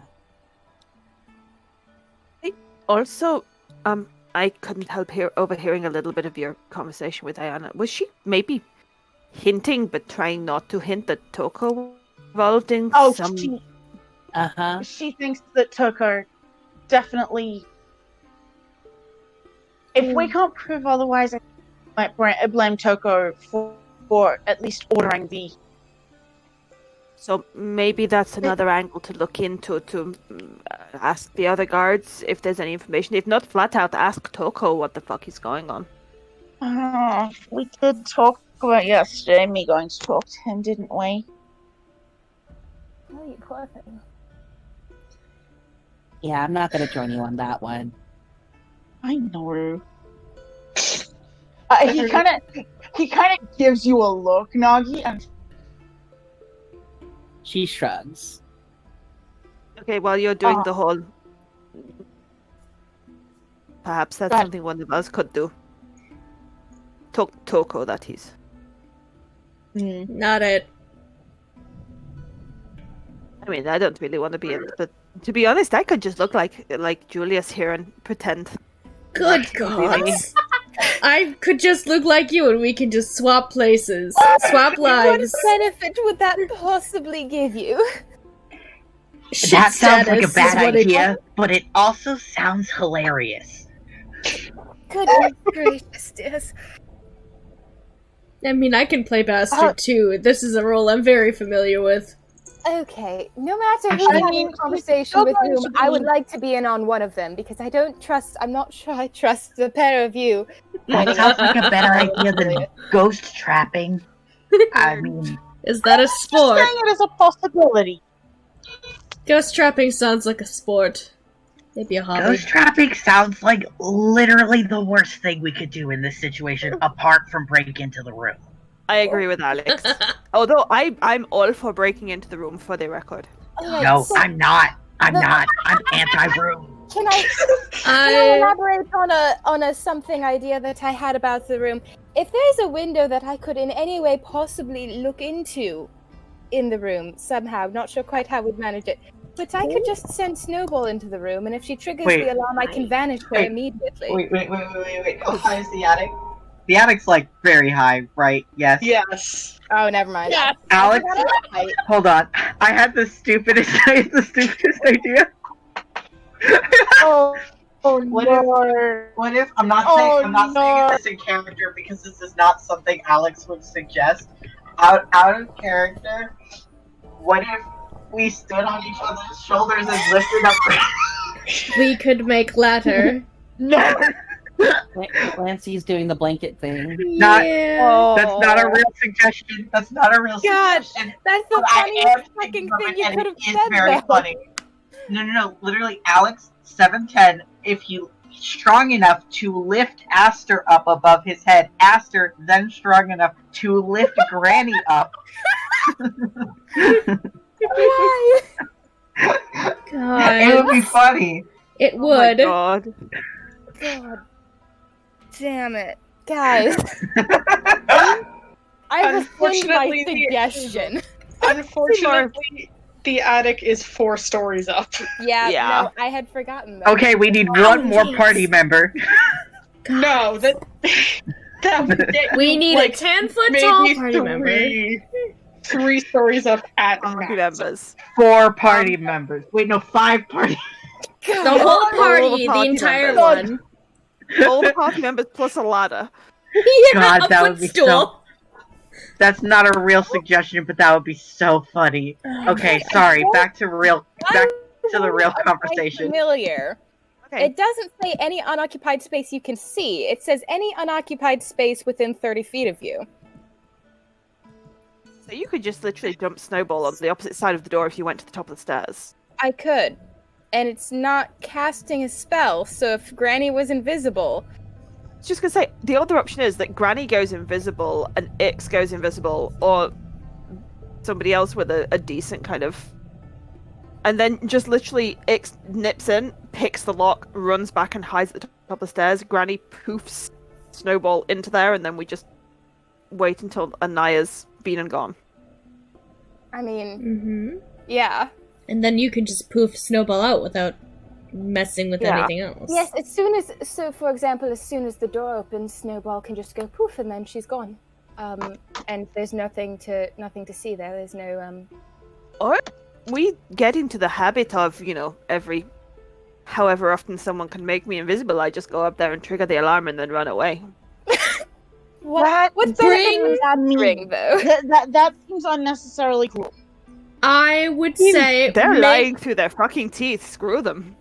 I mean, People are allowed their privacy. Nin can make little mice. We can just blame it on the mice. I don't... Well, okay, now we're getting a little bit excessive. The idea was to find out what is in the room. That is all I am agreeing to with the Snowball plan, is that I can see what Snowball sees in the room. We'll understand what's in there. That will give us the full picture of what's going on. In terms of that, at least, we'll know what they're hiding, which is what you all are so concerned about. And then from there, we can decide if it's worth pursuing further. Well, sure. I mean, if you want to spoil all of my fun. I'm sorry, dear. I just think it might be better to have more fun later when there are less, high stakes. I think. Suppose. I mean, yeah, fun versus stakes. I would say the stakes win on this one. But you can still stop make little saying- mice if you wanted to. Stop saying steak so much. I'm hungry. Oh my I think that's a Is that a microaggression?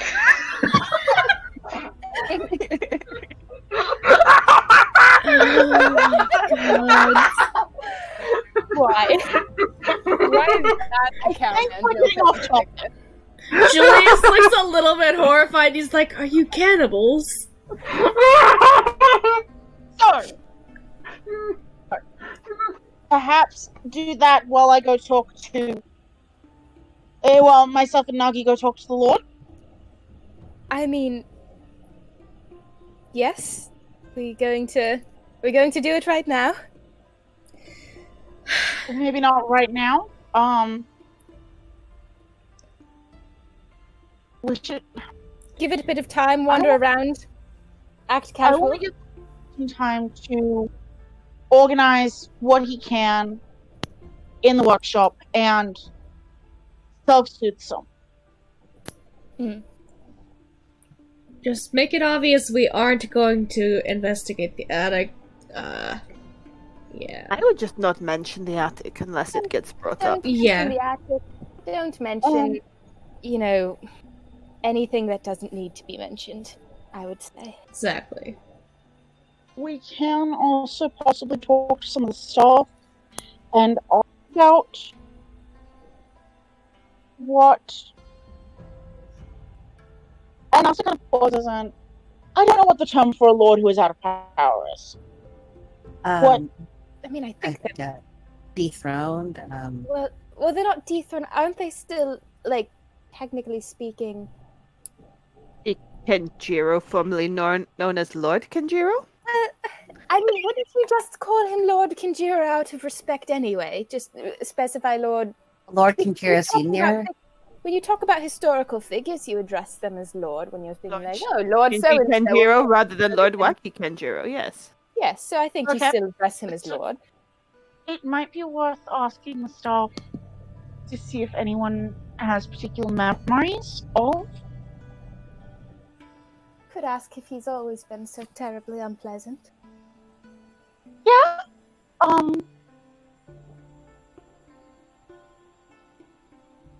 And maybe try and figure out why whether there's people who think he's dead and there's people who think he's in retirement somewhere.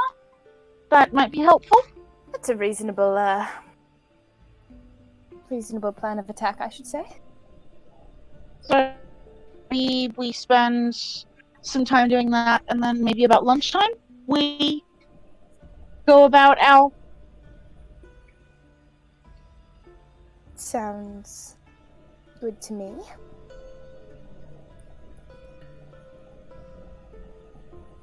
Please don't make any dumb decisions. I mean, sure, okay. No dumb decisions from, some of us, I suppose. I will do my She best smiles. to not make dumb decisions. X kind of All smiled of you, brightly at that one. Especially you. I mean, I would absolutely never even dream of making a decision that was not smart. Alex crosses his arms. Alex, it's all right. Yeah, I'll keep an eye on her, and then we'll see. I mean, I trust you not to do anything stupid. Well, yes, that's why I'm keeping an eye on her, and she's not the one keeping an eye on me. Yeah, that is true. It is funny how that works. It's so strange, isn't it? I make no such promises, but then again, I don't necessarily... Oh, no. You have to make the promise. He looks you dead in the face, Alex, and says, I'm not a promise man. All right, so... well, okay, what's your your emotional equivalent of a promise? High stakes. There are fairly high stakes, I would say. Ghosts are involved. Not a fan of ghosts. You know. Julius just shrugs.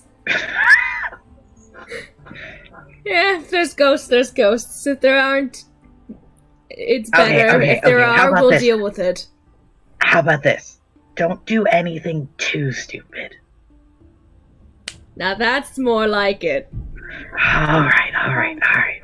One thing I will mention, Nagi, Ixalia, if it is ghosts, you two are going to be at a distinct disadvantage. Oh, yeah. I'm starting to become used to that with this group. It's fine.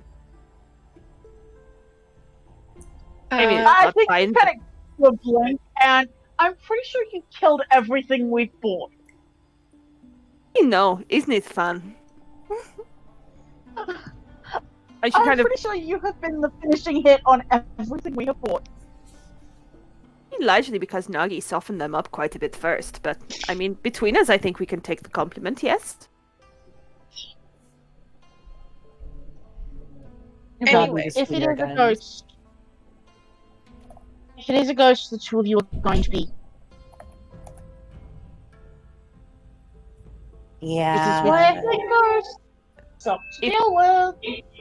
If it is a ghost, do we need to maybe think about how we're going to prepare? That might be worth it.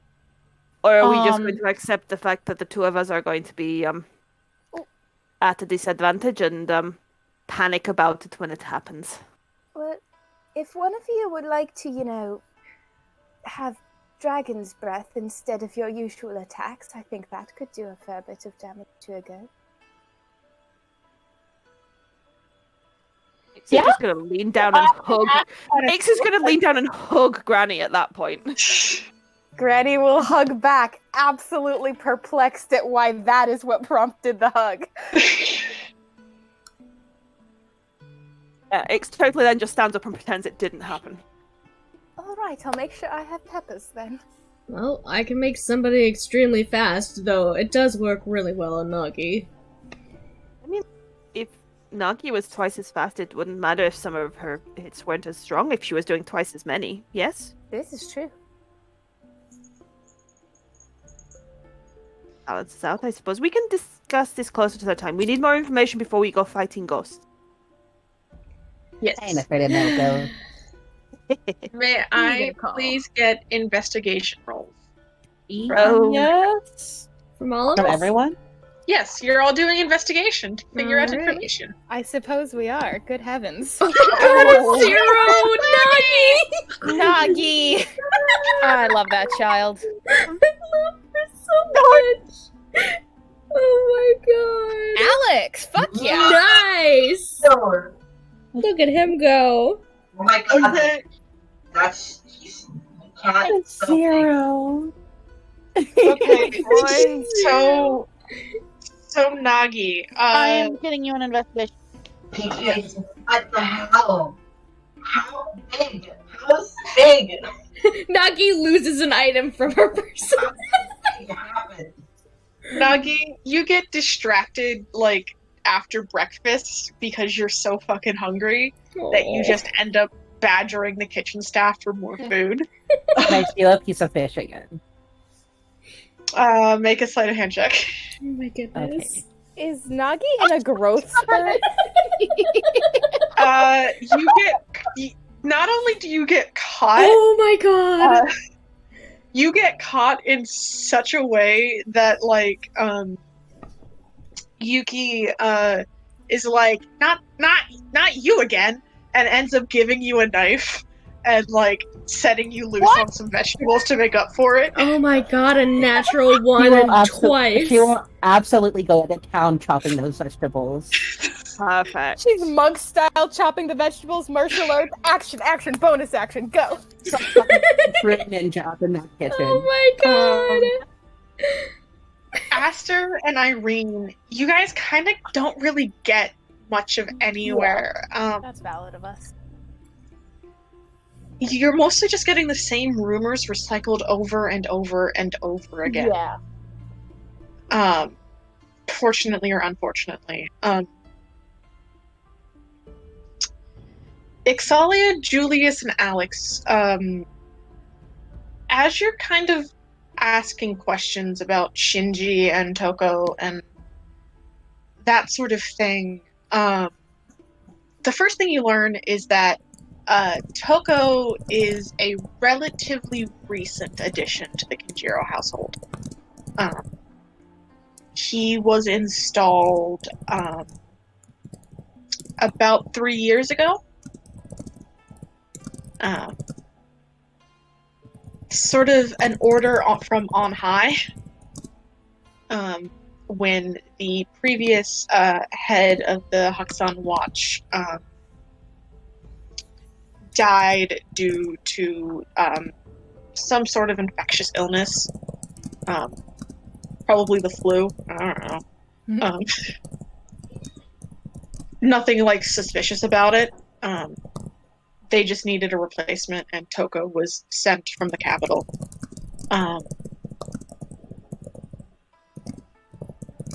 He did come with a small contingent of men, though not a lot, and the majority of the watch, both in the house and around town, are from the region itself.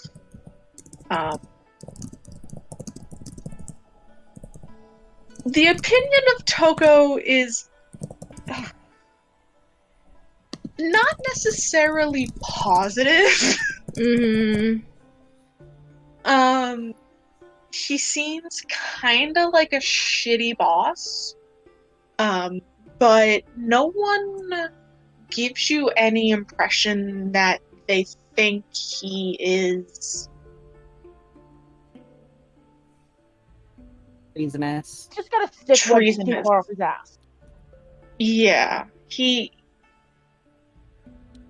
very much repeat like sort of like the same like lines as like Ayana of like, no, of course not. He's he's a good and loyal like watch captain, but any insight checks you make, they seem to at least be believing that's the truth.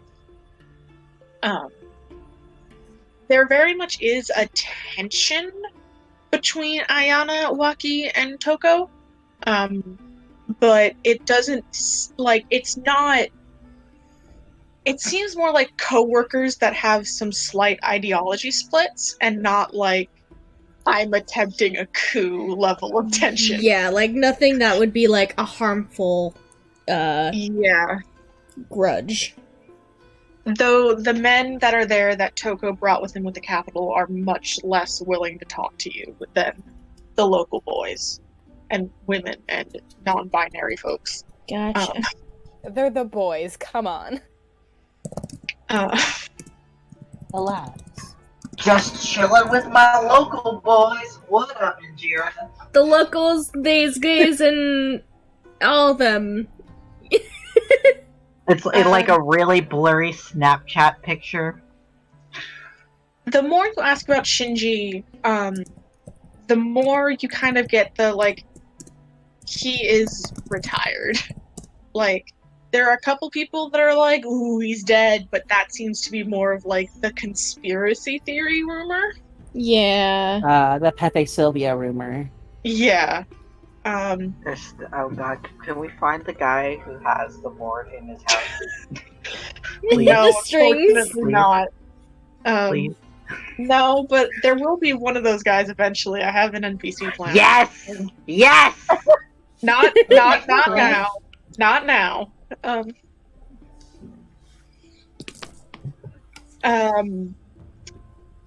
When you ask about him, the three of you are eventually pointed to the second and third floors, the bottom part of the building, where there are family portraits hanging on the wall. On the second floor seems to be lines of portraiture of members of the Kinjiro family that are probably still alive. For example, there's a very large portrait of Waki, sort of front and center as like this is the current lord and this is like his lord portrait. There is a portrait next to him of a family of him. Looks like he's about a teenager, and his father is standing there with a woman who appears to be Waki's mother. Though you are told that she died quite a bit ago, when Waki was a teenager. There are a couple other portraits here that are like, they seem to be like aunts and uncles and like cousins and shit. You know, like extended members of the Kinjiro family. And then on the third floor, the portraitures lining the walls here seem to be a lot more historical. They seem to be stretching back through the Kinjiro family, through generations and generations and generations. This is the third floor? This is the third floor. Okay. Shinji is here as well. though not usually front and center. The portrait that he is here, he seems to be the plaque by the portrait labels him as the small infant in the portrait, being held by a woman next to another man who, according to the labeling, were Shinji's parents. And then there are along these walls, there are more. There are ones the next ones over you can identify as probably Shinji's grandparents, so Waki's great-grandparents. And these portraits stretch back, the oldest one here is a couple centuries old, probably 350, 400 years old.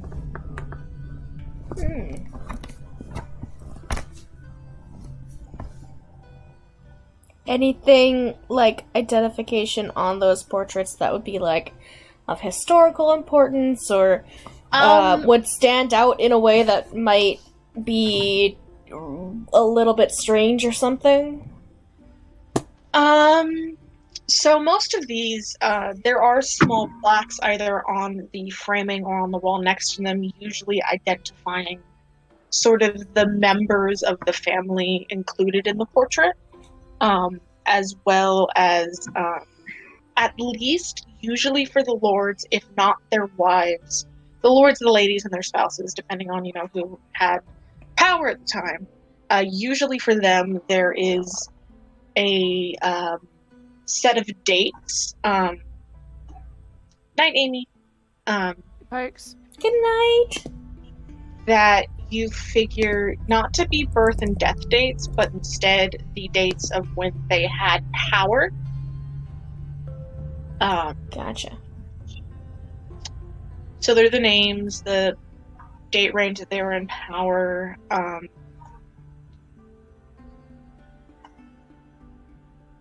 They all seem to match up pretty well. You can, there's a timeline 1 to 2 to 3 to 4.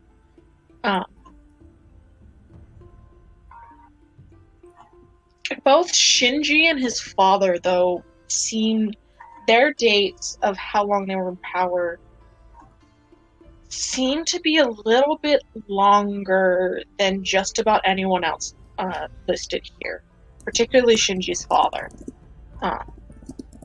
Whereas most everyone else ruled for maybe 30, 35, 40 years, Shinji's father was in power for nearly 60. And Shinji was kind of getting up there as well before his date's cut off and Waki takes power.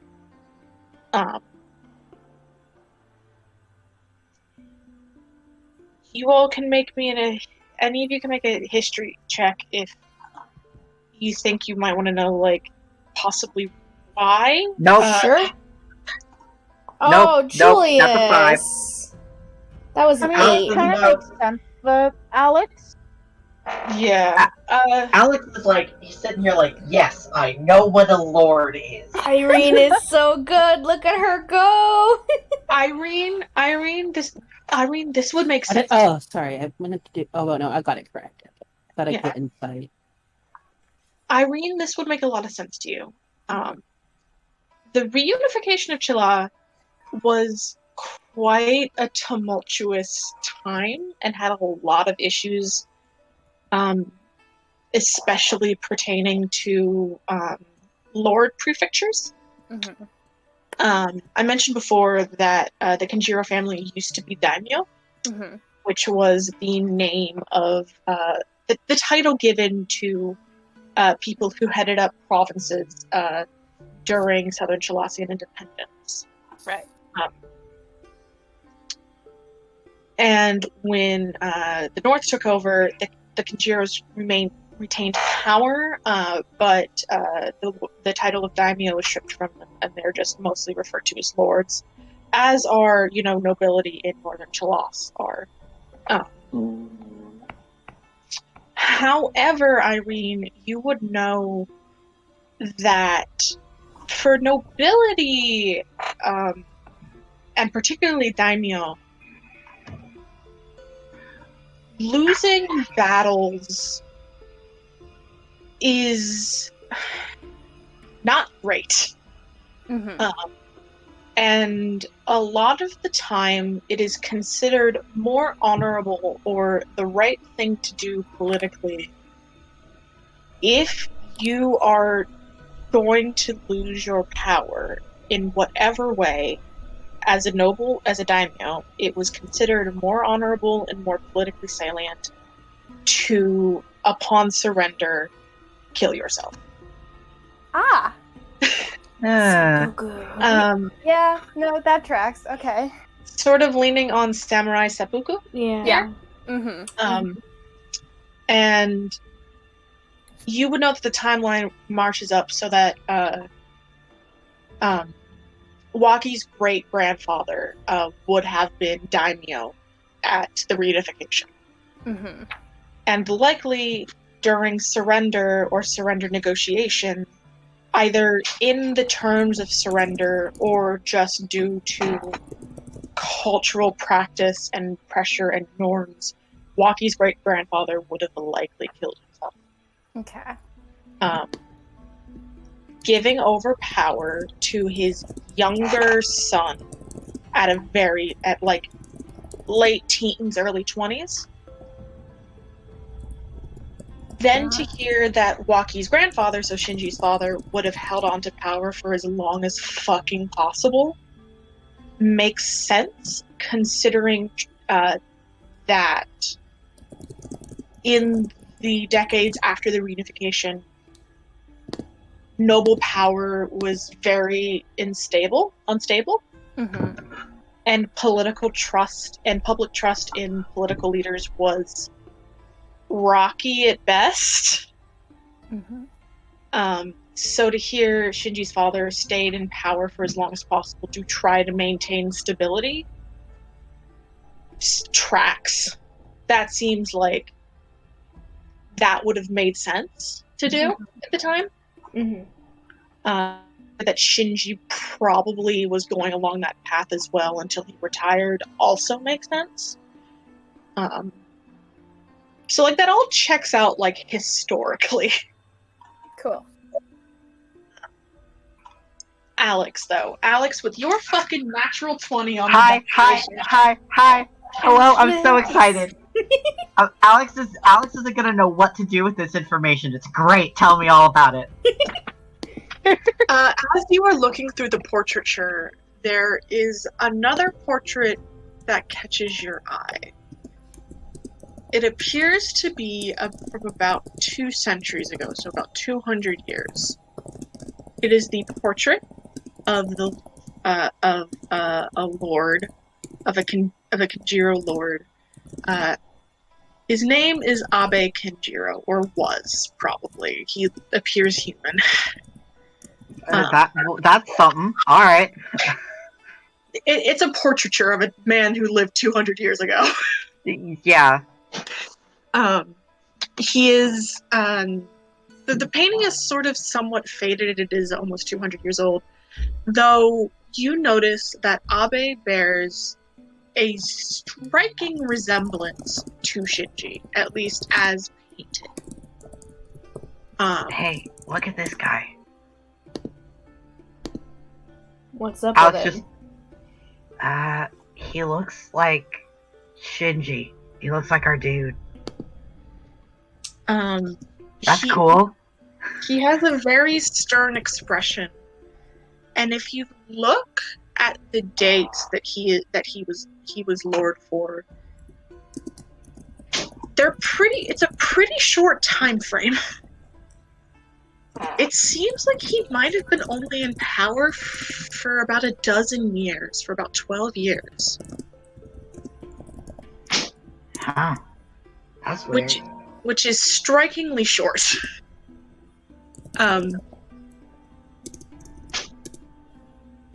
That's weird. Hey, maybe it's an omen. I don't know.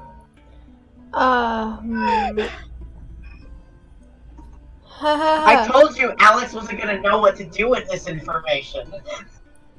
What the fuck does this mean now? Do we got some old Biddy from years ago that just suddenly appeared again? I mean, I don't. How does that happen? Is he a vampire? I don't know. I don't think people come back from the dead. They're That's not not supposed a thing, to. is it? They're not supposed to at all. The people that do that are liches or undead, and they can. Wait, well, people. I'm sorry. Julius just like covers his eyes a little bit. Oh my god. Okay, no, don't explain. Okay, don't explain. It's fine. Don't worry about it. Don't worry. We don't have the time to explain it, I don't think, yet. Okay, but this dude, dead, right for a short time, looks. I mean, but also their family, right? Doesn't that just happen sometimes? It's been 200 years of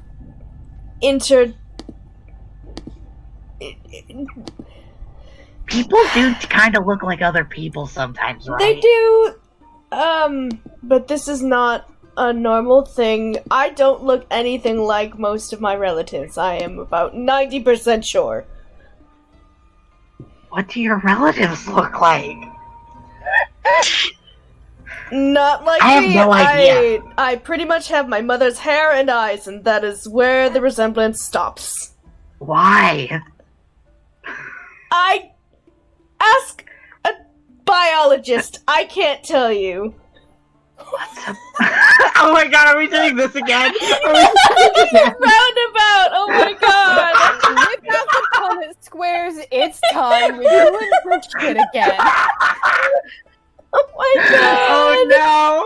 We've come full circle! Me and Ren D&D dynamics is the same. We debate! Hey, which one of your characters doesn't know what biology is and which one has to break out the Punnett squares?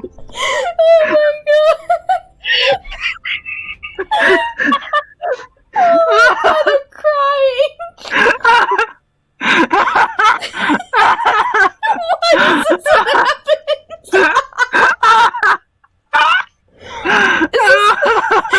This is what happens when we just put Nocturne and me in a voice call. No, like inevitably, you just drift towards a situation where one of you doesn't know what the fuck genetics are, I guess. And the other one has a vague idea, but it's been years since I've done anything with actually it. give a shit. Why? Jesus Christ, what's wrong with us? Why are you into this? Trauma!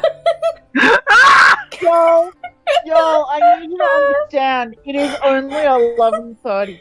God. Dungeons and Dragons. Dungeons and Dragons! My shit. We're gonna have to, before, if I had a nickel for every time Ren and Nocturne started talking about genetics in our D&D game, You would have 2 nickels. It's weird that it fucking happened twice. You would have 2 goddamn nickels. Do I need to edit that meme? Please edit that meme. Joe. Oh my God, what's wrong with us? Okay, I don't know. Hold on. What were we talking about? That Waki looks suspiciously like this asshole. Yeah, like Shinji. Yes. Shinji, Yeah, yes, not Waki. Jeez Louise. Maybe that just happens. I don't know.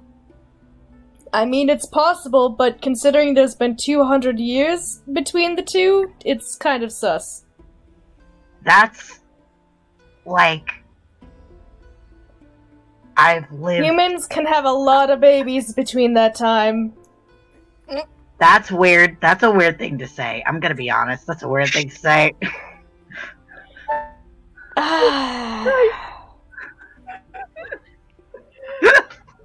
I'm just stating facts. There's a lot of portraits on this wall. Still, it can be a fact, but it can still be weird to say. Buddy, you haven't heard the weirdest things I've said in my life. You should just listen. I do. I've got a lot. more. Got a lot more. I listened so much, you have no idea. You should probably stop doing that then. You just told me to listen. What do I do now? I don't know. Jesus Christ. Okay, lunchers. I'm putting an end to this bullshittery. I'm so sorry. Julius I'm is just so like, I sorry. really don't care about anything that I'm saying to you right now. He just wants to be out of the conversation, and then Alex keeps talking, and he's like, God damn it. We're trapped. We're trapped. This There's always no happens. Okay, lunch happens. Lunch happens. Oh my god. Jesus. You all can get food. How do we do Excellent. genetics again? Substance. Julius says nothing. If you try to talk to him about genetics, he is silent. Oh no, Alex. I enjoyed the lunch quite thoroughly. I'm sure the lunch is great. What's for lunch, Parker? Here, no, but Alex, here's the difference between Alex and Dylan. Alex doesn't actually care about the genetics answer. Yeah, we still have that conversation. Yep. It's a rice bowl with some hunks of beef in it, Tasty. Yum. Ooh. and like a kind of like a soy sauce, but like slightly different. It's still very savory and salty though. Yum. Tasty. Nice. I want soy sauce now. I don't know what soy sauce. Oh, Sauce. I assume information is shared and split. Yeah. Yes. yeah. Augie's just like, I chopped some vegetables. Oh, I'm so proud of you, dear. Yeah. Did you have fun? I mean, kind of. I was mostly just hungry. Oh, poor. And I tried to steal some fish, and I got caught, and yeah. I'm sorry. I feel like you could have asked. No, I tried asking before, and he said to wait for lunch.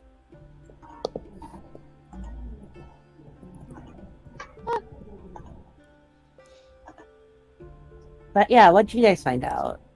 She says with like food in her mouth. Well, the current lord looks strikingly familiar to someone who is 200 years old in his family lineage. Not the current lord, the former current lord. Yeah, The former current lord? The current lord's dad is the one who looks like Okay, I wasn't sure. My goodness. Oh yeah, I had that written right in my stupid notes.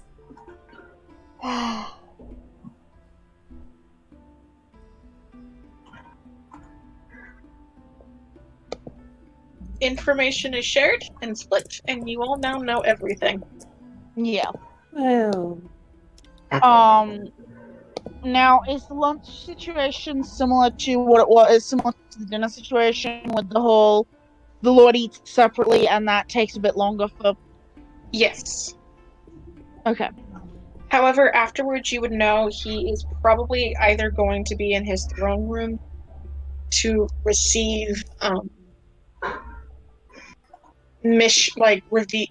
receive visitors, whether that be noble couriers or local people coming in with issues. And Toko is probably going to be there with him.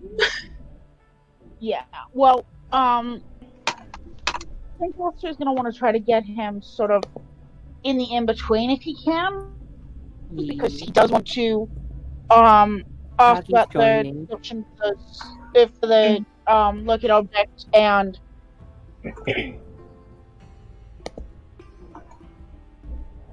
Yeah, Nagi wants to ask about if a reason why someone who looks like his father would be wandering out and about at night. Okay. So the two of you catch him as he is heading out of the Lord's dining room. My lord, may we borrow you for 5 minutes? If you can walk and talk. Hey, We Lord can. Kenjiro. I hope you're feeling better, after... yeah, This morning was... a lot. It was, yes. Come on, then. And he's going to talk to you as, Yeah. he heads, towards the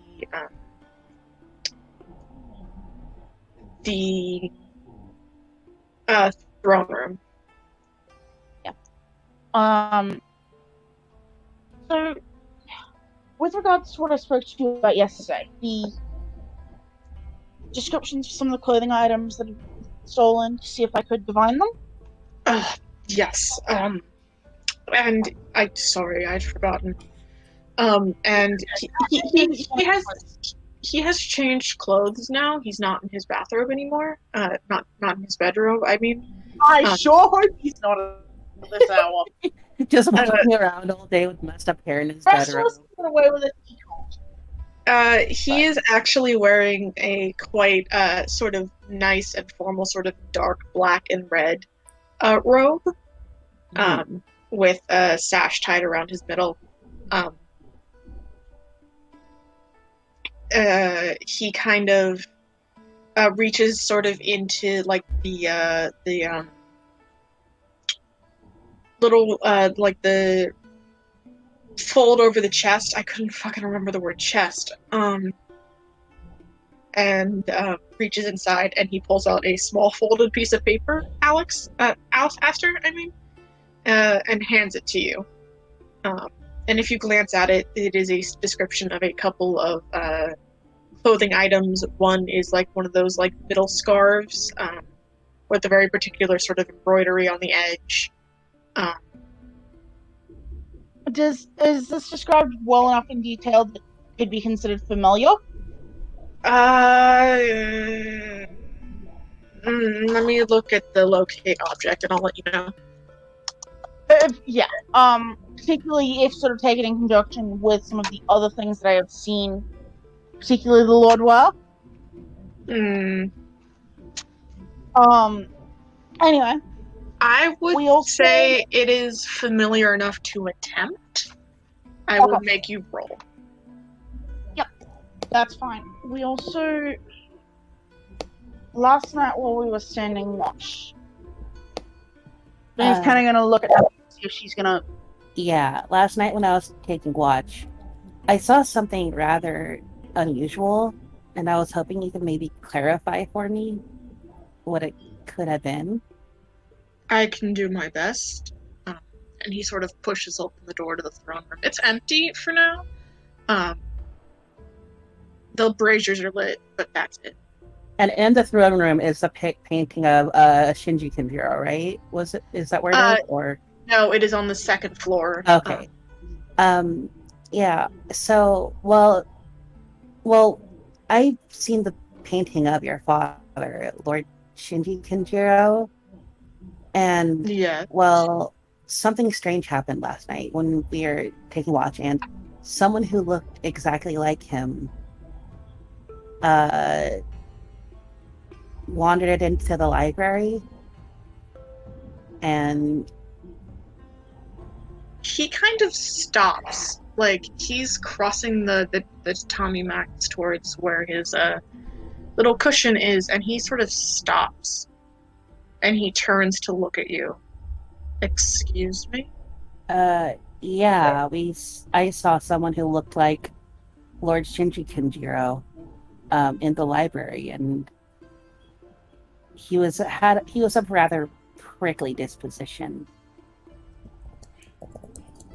And you didn't do anything about it? Well, we tried to question him, and he just kind of pulled rank, and we didn't have enough information to know that it was abnormal at that time.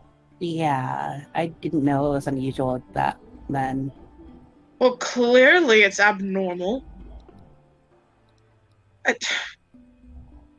Do I believe that he doesn't know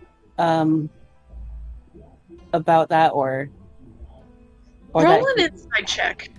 Yeah, that's Come on, Nagi. 26? Oh Jesus, Sir? okay.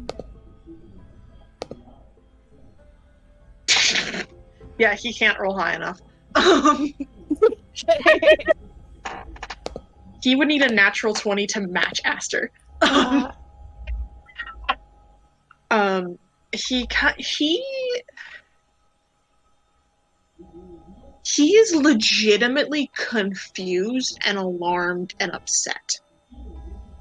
My what lord. should we do in case if we ever see something like that again? Have him arrested immediately. Someone is wearing my father's face to break into my home. Okay, we can do that. We did not know that it was reason to be suspicious. Yeah. We were working off the information we had. Should we see him again, we will apprehend him. If we see him again, do you want us to wake you? Kind of thinks. Yes, I think so. I think I'd like to see this.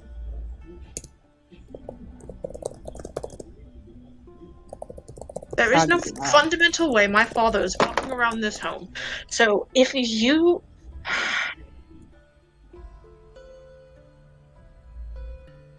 He seems very visibly upset. And just like he can't find words and he's struggling to maintain his composure. Irene, can I attest to what they saw? Parker, would I have been able to redo my spells while we were... Yes, I would have let you do that. Thank you, love. I'm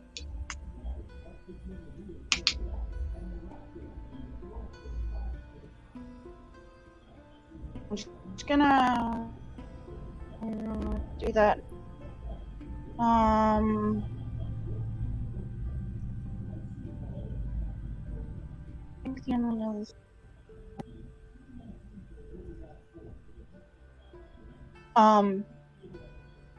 My lord, if I may? What?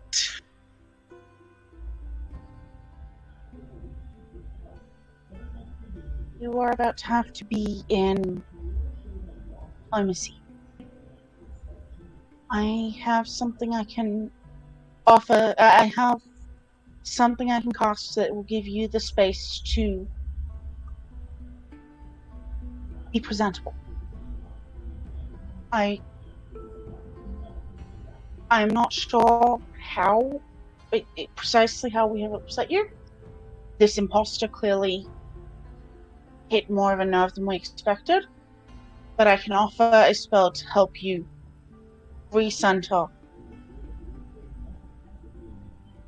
What spell? The stew thing, it helps bring back calm.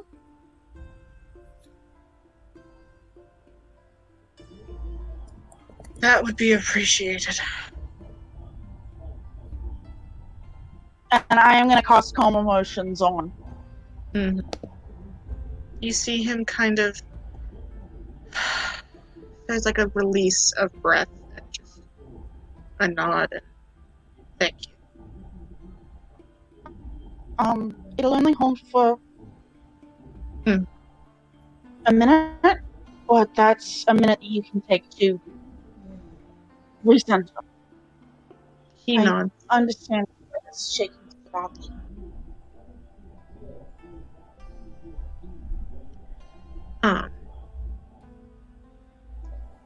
He is appreciative. Yeah.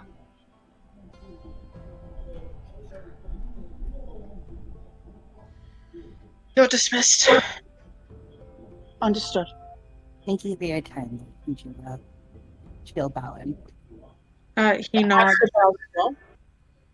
And as you head out, you see him, he kind of stands over the sitting cushion, and there is that large bowl of rice. And you see him kind of sigh, and he reaches in and he pulls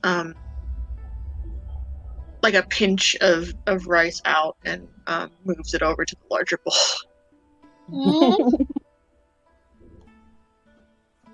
He's too harsh on himself. Yeah.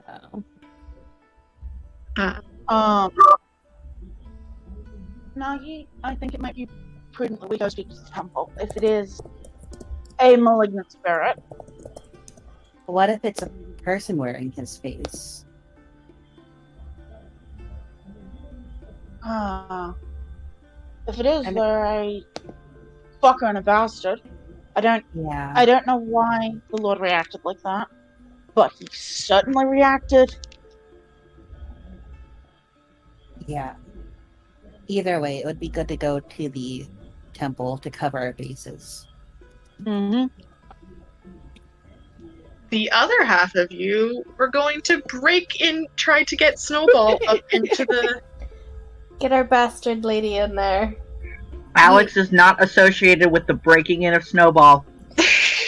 I don't know what Julius can do, so he might just, lay back at the front. I mean, it might also be what, because didn't we say something about talking to Toko? Mm-hmm. Oh god, Julius talking to Toko, he wouldn't be able to do it. He would literally deck the guy. I can't make him do that. Alright, I'm back again, sorry. Welcome back. Hey, welcome back. I'm sorry about your ribs. You know, I'm just very sexy and Marisha Ray like tonight. Yeah. Marisha you just drink writes. rib hurting juice. Yeah. You were gonna get Snowball up into the... Oh, we're doing that right now? Yeah. Oh, okay. Yeah, I mean... Okay. I'm suddenly regretting suggesting this plan. I think this is a terrible plan and I regret it. Nin casts invisibility on Irene and Ixalia. Okay. And... Oh, never mind. You were going to say something, Julius? I was thinking about blessing Snowball, but that's only on saving throws and attack rolls, so there's not much he can do. Snowball goes in and she just attacks whatever's in the fucking room. I don't care that familiars can't attack. She just goes. She just goes fucking feral like Mochi. Yeah. I think Snowball should be allowed to make attack rolls. Right? I'm gonna put that out there. It's in character. No, I think she should not. I think that is dangerous. I think Snowball should kill. As if it's not enough that she can breathe lightning sometimes. Okay, so here's Irene's plan. And obviously, Ixalia can amend it because she's smart and rogue, but just because it's an unoccupied space within 30 feet. Mm-hmm. So if I get within 25 feet of the door and just pop Snowball behind, and then I think we should just skedaddle back to the other side of the house. That's because I think Irene should just be chilling, perhaps on Ixalia's back, pop Snowball in there, go into Snowball vision, and then Ixalia can make us a quick getaway while Snowball takes a look around in there, and then if somebody comes into the room to check out what the fuck's happening, then Snowball can go poof. Fair, but you also need to be close enough to Snowball to make her go poof. Oh, I do need to be close enough to her to make her go poof. Alright, then we'll just stick in a corner far away. Isn't that 100 feet? So... I think it might be 30 feet to make her go poof. Let me double check. Because I think it's 100 feet to see and 30 feet to make her go... Let me see. Find familiar. Because I was looking at this just a second ago, but I'm also blind, so... As an action, you can temporarily dismiss your familiar. Well, it doesn't say that there's a... You can make it reappear in any unoccupied space within 30 feet of you. I don't know if dismissal has a distance limit. I would say dismissal has that same 30-foot limit. That is very fair.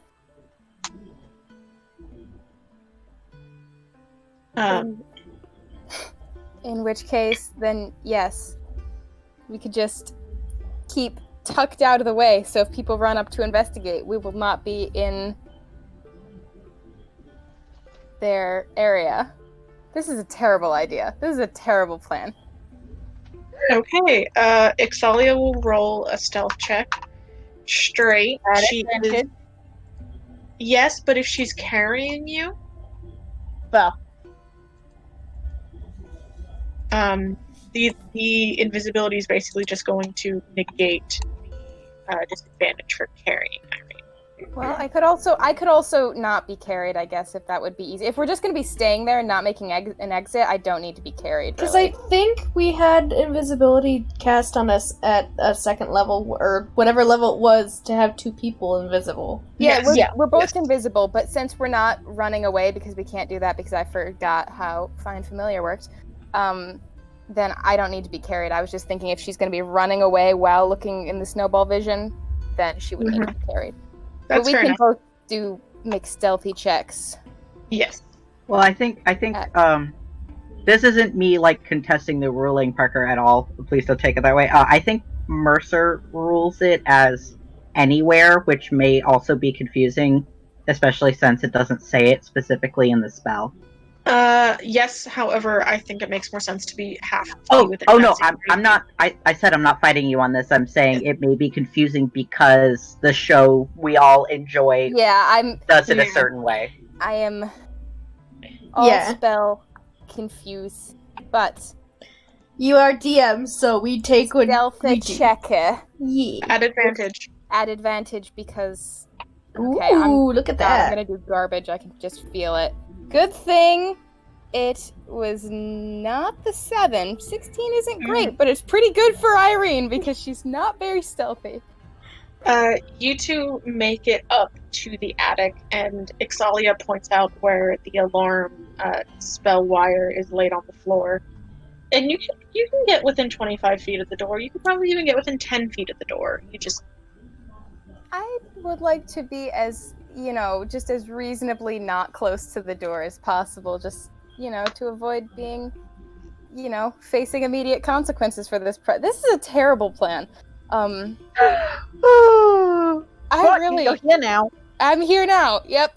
So yeah, I just bamf Snowball on the other. I guess I don't know if it's the area that's alarmed or the door that's alarmed, but if I'm pretending like it's the door that's alarmed, I will try to put Snowball beyond the door far enough that she wouldn't be touching the wire. So if it is only the door, maybe she wouldn't trip it. But if it's the area, it's going to do it anyway, I think. But just, Yeah. Okay. Make me a spellcasting check. Yeah. So like my +8? Yeah. Alright, do good, Irene. That's not bad. That's pretty solid. You sort of close your eyes for a minute and reach out for Snowball, and then you kind of as much as you kind of do the whole lay out treats and shit, you also know how this spell works actually, Yeah. And you sort of you connect to that little spirit, the little fey spirit inside Snowball, and you kind of reach it out past the door, past where you can see, and you kind of, as you feel and sort of try to figure out where to put Snowball, you eventually settle on placing her in on the ground towards the side wall. And Snowball poofs into existence.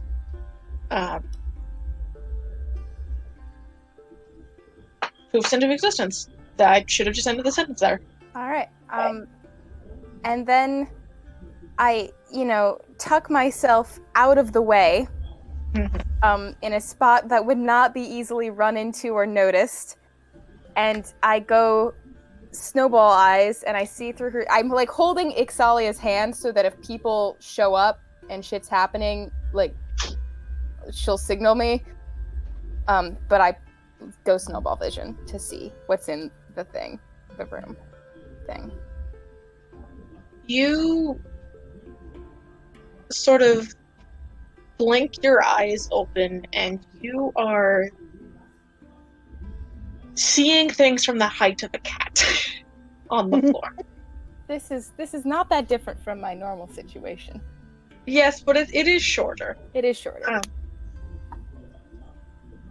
But what you can tell from down here is that this room is a relatively good size. It's not overly big, but it's also not overly small.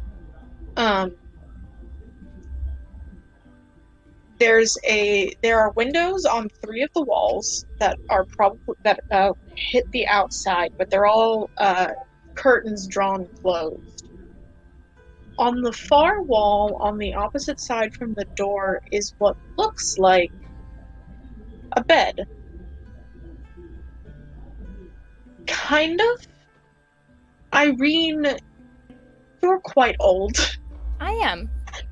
You have osteoporosis. I have every osteo in the book. You have not necessarily been into hospice care yourself, but you've had friends that have had to stay in care or in nursing homes before, and you've gone to visit them. I'm going to presume. Of course I have. Yes, my old people friends, because I'm old. Yes. The bed you see here very much reminds you of the beds that are used in those sorts of places. It's just the dude's fucking hospice care. Yes! Y'all go to all this effort to harass a man in his hospice care. Okay. Tell me more about the room. There is a bedside table next to it, and a small pot in the other corner, which might be a chamber pot. If it is, there is currently nothing in it. From this height, you cannot see the person in the bed, but you know that there is someone there. Okay. I mean, is there furniture that Snowball can get up on that doesn't have stuff to knock over, that she could get a better view of who's in the bed, just to confirm that it's this old man that I know it is? You can get up onto the bedside table. All right. I will endeavor to do so as gracefully as possible. Snowball can get up onto the bedside table just fine. Lined, like, kind of up against where the table sort of hits the wall are a couple of small little glass jars with various things inside. A couple of them look like shredded or powdered, like, plant or herb. Another seems to be like a slightly thick ointment that's kind of a pale yellow that, Irene, you would actually recognize.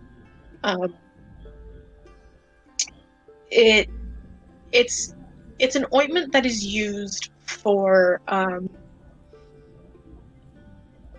care for people that have limited mobility or joint issues, to both ease pain and inflammation and make sure that the muscles are still getting stimulation. Okay. To avoid, like, it sort of sinks in and kind of it's slightly magical in that way. Okay. It helps avoid bed sores and helps avoid that sort of thing.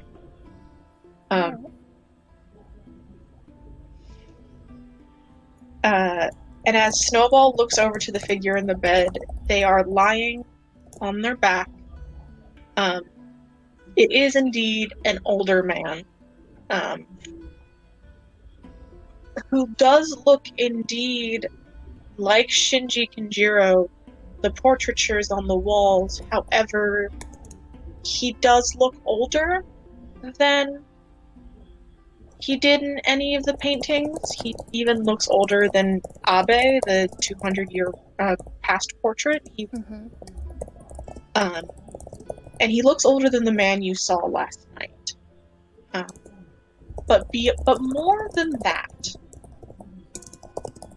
what you think is first he is just taking a nap, perhaps, is you realize that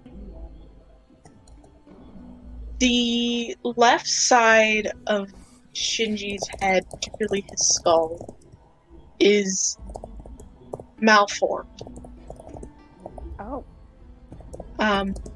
There is an indent there, as if the bone has been caved in slightly and healed in that way. Oh, he had an old people fall. And he is very much deep asleep. Oof. All right. If you wanted any more information on his status, you'd have to roll a medicine check. I can... while I'm here, I may as well roll a medicine check. I'm already doing something stupid, so... Medicine check. Medicine check. Come on, Irene. You can do it. Come on, Irene. Yeah! This man is unconscious in a way that seems like he has not moved in months, if not over a year. Okay. He very much gives the vibe of someone who has been comatose. Yeah. The medication here, beyond just the ointment, you can tell is there to, not only keep him from getting bed sores and to keep the muscles from atrophying, but there's also stuff here that is meant to keep nutrition up and to keep hydration up. There are implements sort of tucked under the bedside table that are also used for that purpose. Not quite like on feeding tube, but he very much still needs help to consume nutrients. This man isn't feeding himself soup at lunchtime. No, he is very much not. Okay. It seems like his body is whatever's keeping him comatose, probably brain damage. Is severe enough to keep him unconscious, but still allows certain instinctual muscle function, such as being able to breathe, being able to swallow, that sort of thing. Autonomic nervous system working just fine, boys. But he is very much not conscious and not aware, and doesn't seem like he could do anything else beyond those basic functions. All right. Okay. This being the case,